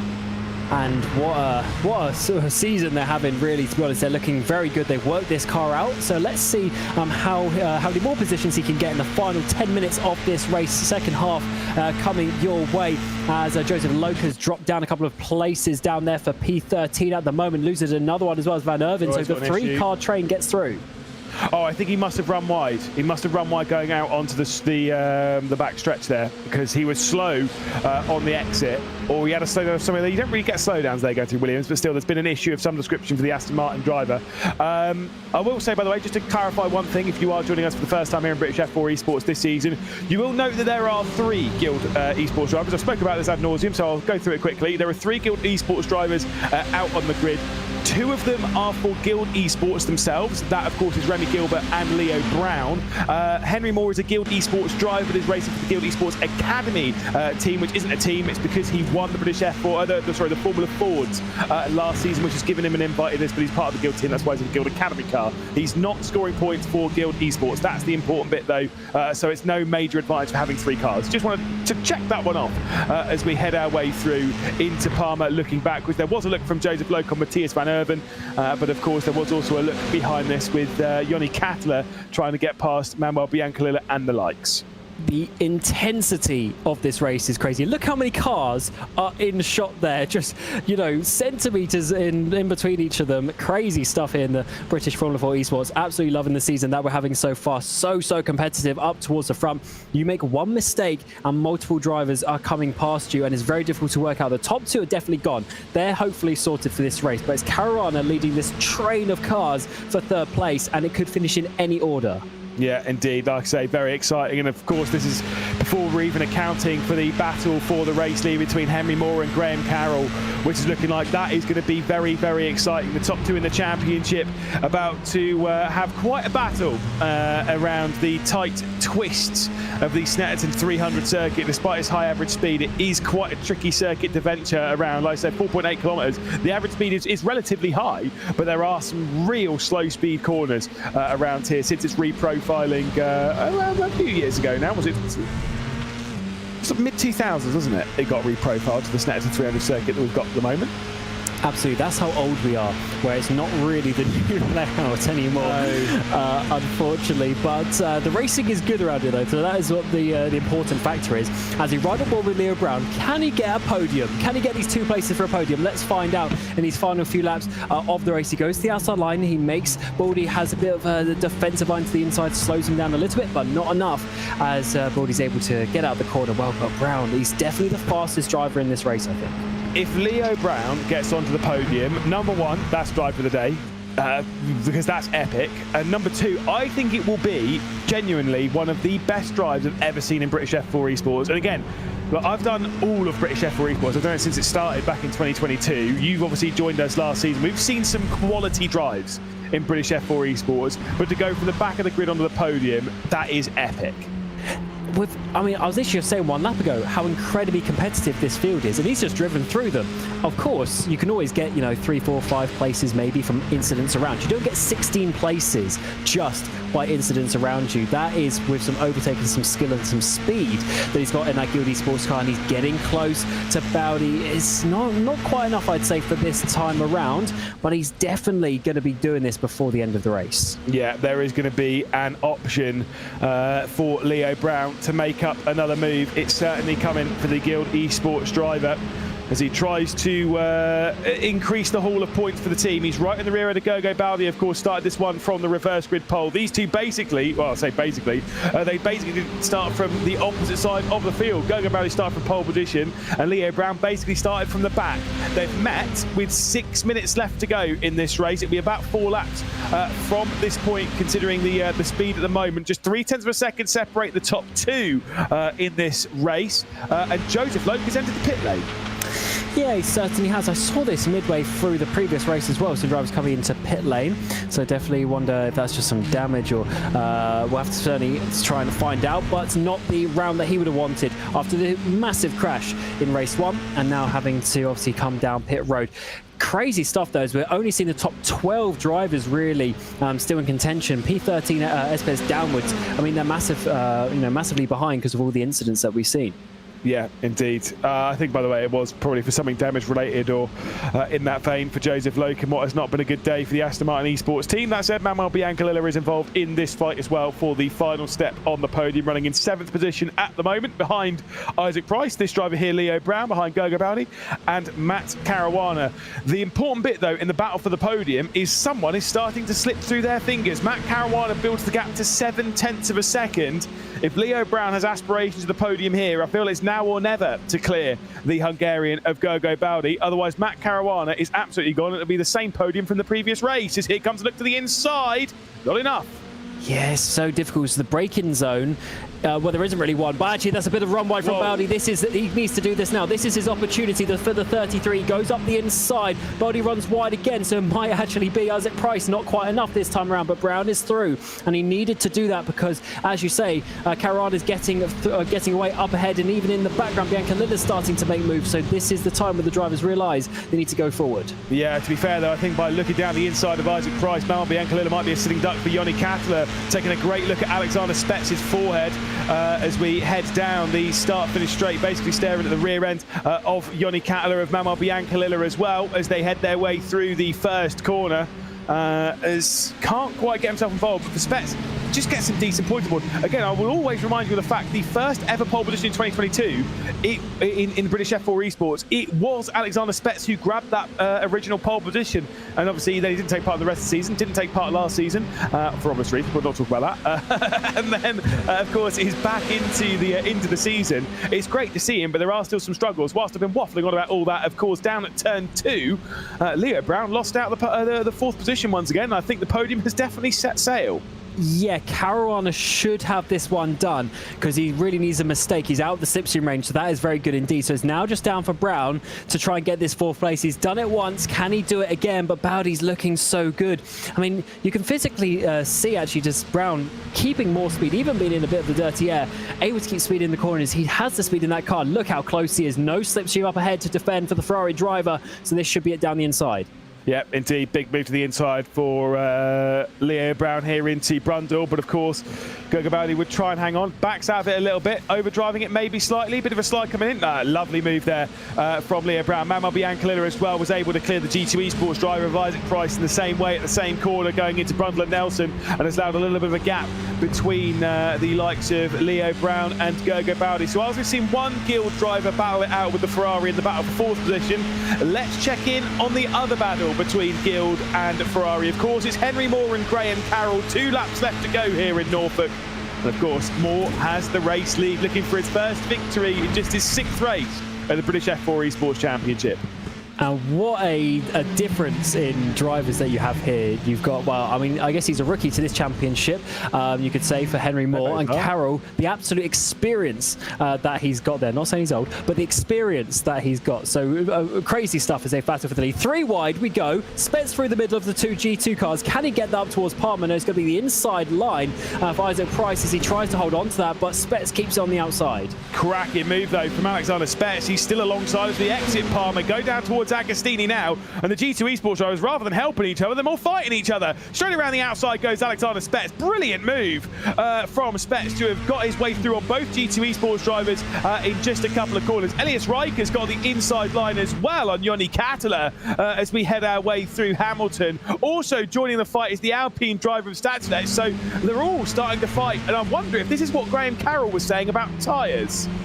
potentially drivers who, someone's way off there in the foreground. Katala, he's going to be dropping down the way and losing a good couple of positions there. Very tricky corner, it seems, as a few drivers have gone off there, but certainly tyres may be a factor for those who pushed a little bit too hard in the first half of the race. Yeah, indeed. Well, back up to the battle for the lead, and will there be the question marks for tyres for Henry Moore? Has he been driving very nicely and very calmly as we head through the final corner out onto the start-finish straight? 5 kilometres from here left to go in this race. 4.8 of the line. Henry Moore leads just about from Graham Carroll. 0.3 of a second separated first through fourth in the previous race. What's going to be the gap between the top two at the line this time? I can't work out from Henry Moore's facial expression if that is a little bit of worry or a little bit of confidence, or maybe just all the emotions at the same time. Yet to win a race this season, jumping up from the Formula Fords in fairly dominant fashion, but he's proven to be the quality of the field, leading the championship, and now he's got Carroll chasing him down. Final lap time. Where is he going to be for Carroll? I mean, he's a little bit far away. It's almost like Henry Moore was with Carroll in the previous race. Yeah, indeed. Like you say, this is fascinating as to how things are going to unfold between these two. Like you say, the experience level difference between these two is extreme. Like you say, Graham Carroll, he's not an old man at all, but he is one of the most experienced drivers in sim racing. If there is a big competition in sim racing, he's done it. F1 Esports, check. iRacing World Championships, check. Obviously, ESL1, check. He's taken part in anything, basically. If it's got wheels, he will drive it in sim racing, and he's put on a great time in his tenure in sim racing. But is this race slipping through his fingers? Is it going to go the way of Henry Moore? I think it might do. He has to really close up here and try to get the move in towards the final corner. Basically, he's got to get the run. No curb chunks from either of the two, and Moore is looking so good. Just 2 corners to go. Yeah, indeed. Maybe just too good for Graham Carroll on this day. In the championship leader, looks to build the gap. Built it a little bit in race 2. Going to build it again here in race 1 this evening. Race 2, it looks like he's going to build it some more so. Through the final corner then, he took 10 victories on the way to the Formula Ford crown last year. This is his first one, though, in the Formula 4 Esports Championship. Henry Moore wins his first race in the British Formula 4 Esports Championship, and the championship leader is going to build his gap. Henry Moore is able to beat out Graham Carroll by just 1/4 of a second. Matt Caruana will come across the line in third, so we'll catch up with the same top 3s in the previous race, but probably with very different emotions.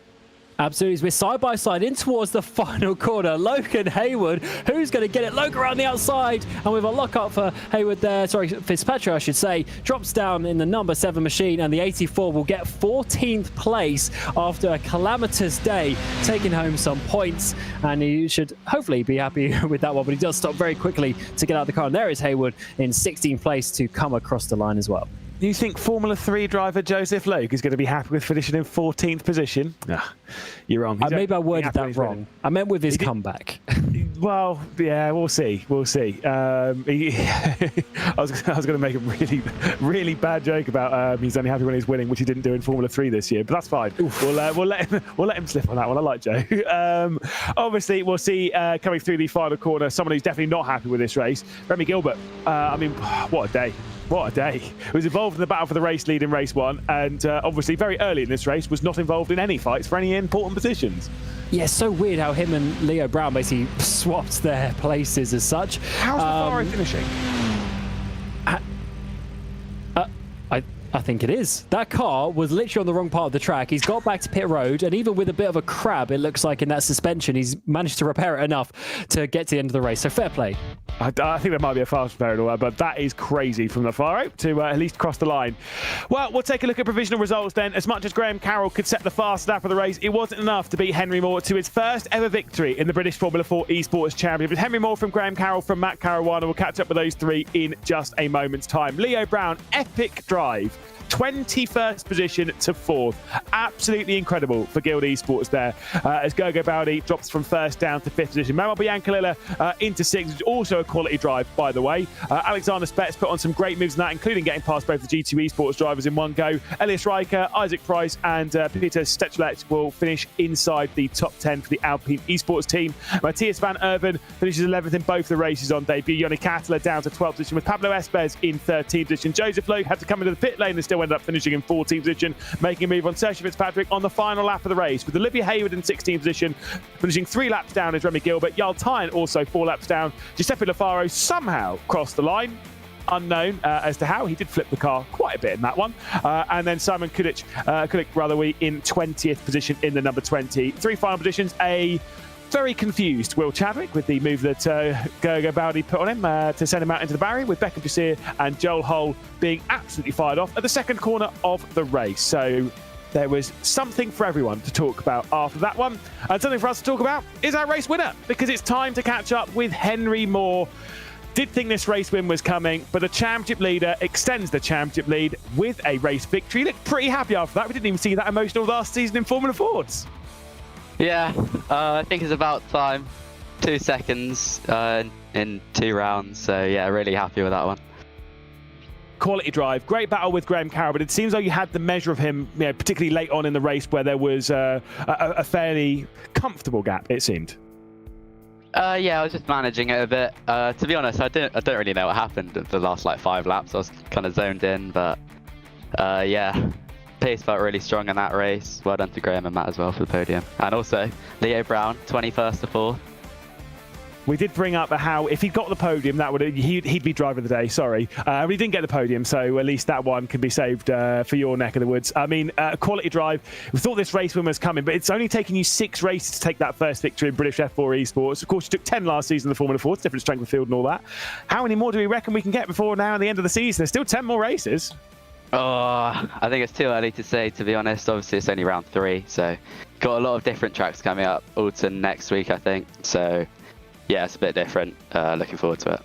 It's going to be a very different kettle of fish, and probably the reverse grid number there as Cam. It'll be 15 or something. That's fine. Henry, thank you so much. Congratulations on a very first race victory in British F4 Esports. Yeah, cheers, guys. There we go. Henry Moore taking the top honours, and now it's time to catch up with a driver who finished 1 position behind him. It's Graham Carroll in the commentary booth for the second consecutive race. Good points once more. That's always the main thing to talk about. But Henry Moore looked like he just had a little bit too much pace to do that one. Yeah, it's after a couple of laps, I should have won that race, right? And then I get tangled with William Chadwick, puts me off, puts me back to 5th or something, 4th.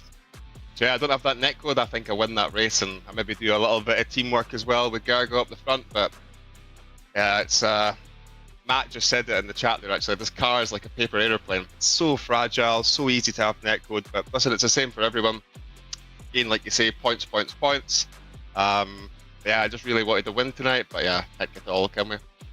Look, there's more wins coming, I'm sure, Graham, because obviously you've got some great consistency in this championship. You've obviously joined us here with a race victory back in Brands. We've seen you on the podium quite a few times. An evening with a double podium. You've got that consistency that it is required to take this championship. Do you think you need to step up a little bit to take on the likes of Henry and such? Yeah, well, listen, like Zandvoort, right? Like, again, I was qualified in front of the Henry. In front of him after a couple of laps, and every time I try and go forward in this series, it results to me going back. So no one else's fault bar myself, and a little bit of net code at times with iRacing. But yeah, if I just sorted these sort of going for the lead, going for a move rather than going backwards, yeah, and take out my Zandvoort, I'd be leading, right? But all ifs and buts. But honestly, like I feel like I've got the pace of Henry. Like he's quick, but I caught him there. I just made an absolute stupid mistake going to the very last lap, which was my closest time, which was when I was the closest to him. So honestly, I think it's more about just waiting for the crashes to happen rather than stepping up. I honestly feel like I'm driving really well, really enjoy the car.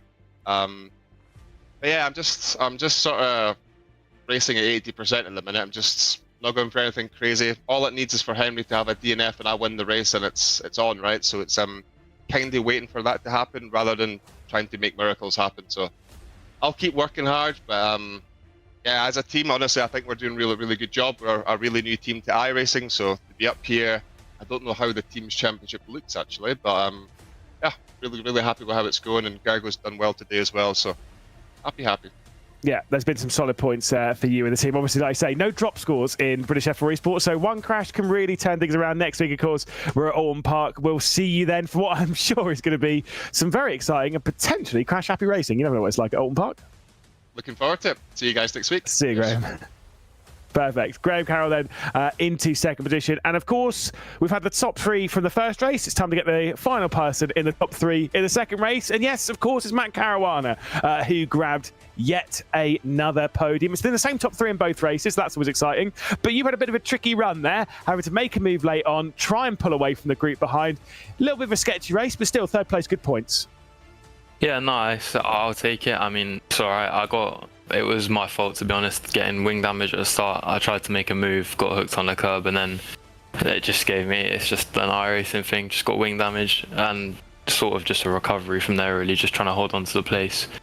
Had a little incident, but I think it's just a racing incident, to be honest. But then, yeah, from there, I just managed to hold it. What do you kind of make of these races when they are a little bit intense? Obviously, from your point of view, you were seeing the top 2, your main champion, rather than a sense, checking out into the distance. What does that do to your mentality when you're involved in a fight and you can see Henry Moore and Graham Carroll checking out? Like, do you feel like the need to get through is higher? That maybe you need to take some more risks in that? I think you have to look at the bigger picture, to be honest. I think we're not even halfway through the championship yet, and there's only like 20 points in it. So I think it's about just staying alive. Obviously, when I had the wing damage on them, I'm not then gonna just make loads of stupid moves. I'll just finish in third, take the points, and at least I haven't crashed. You know what I mean? So that's how it is. Now, obviously, next round's Alton Park. No, we're not going to talk about the past, don't worry. We're focused only on the future here. Don't worry. We've already spoken about all that incident. It's fine. What are you expecting from Alton Park? Obviously, it's a very different style of racetrack than what we've had over the last couple of rounds at Zandvoort and here at Snetterton. It's almost a little bit closer in a sense to Brands Indy, but with more corners because it's so narrow. Yeah, I'm not actually going to be there next week because of the motorsport games in Valencia. I'm doing that, so yeah, it's a shame to miss out. But I mean, hopefully it's going to affect my championship, obviously, but I'm hoping I'll come back after that and claw back the points. So yeah. I'm not going to lie, Paul Crawford will be very angry at me for completely forgetting that is on this weekend. Good luck to you and to Kieran Prendergast, of course, who wasn't here racing today. Thank you very much. Appreciate it. There we go. Cheers to Matt Caruana there, of course. Onto the podium.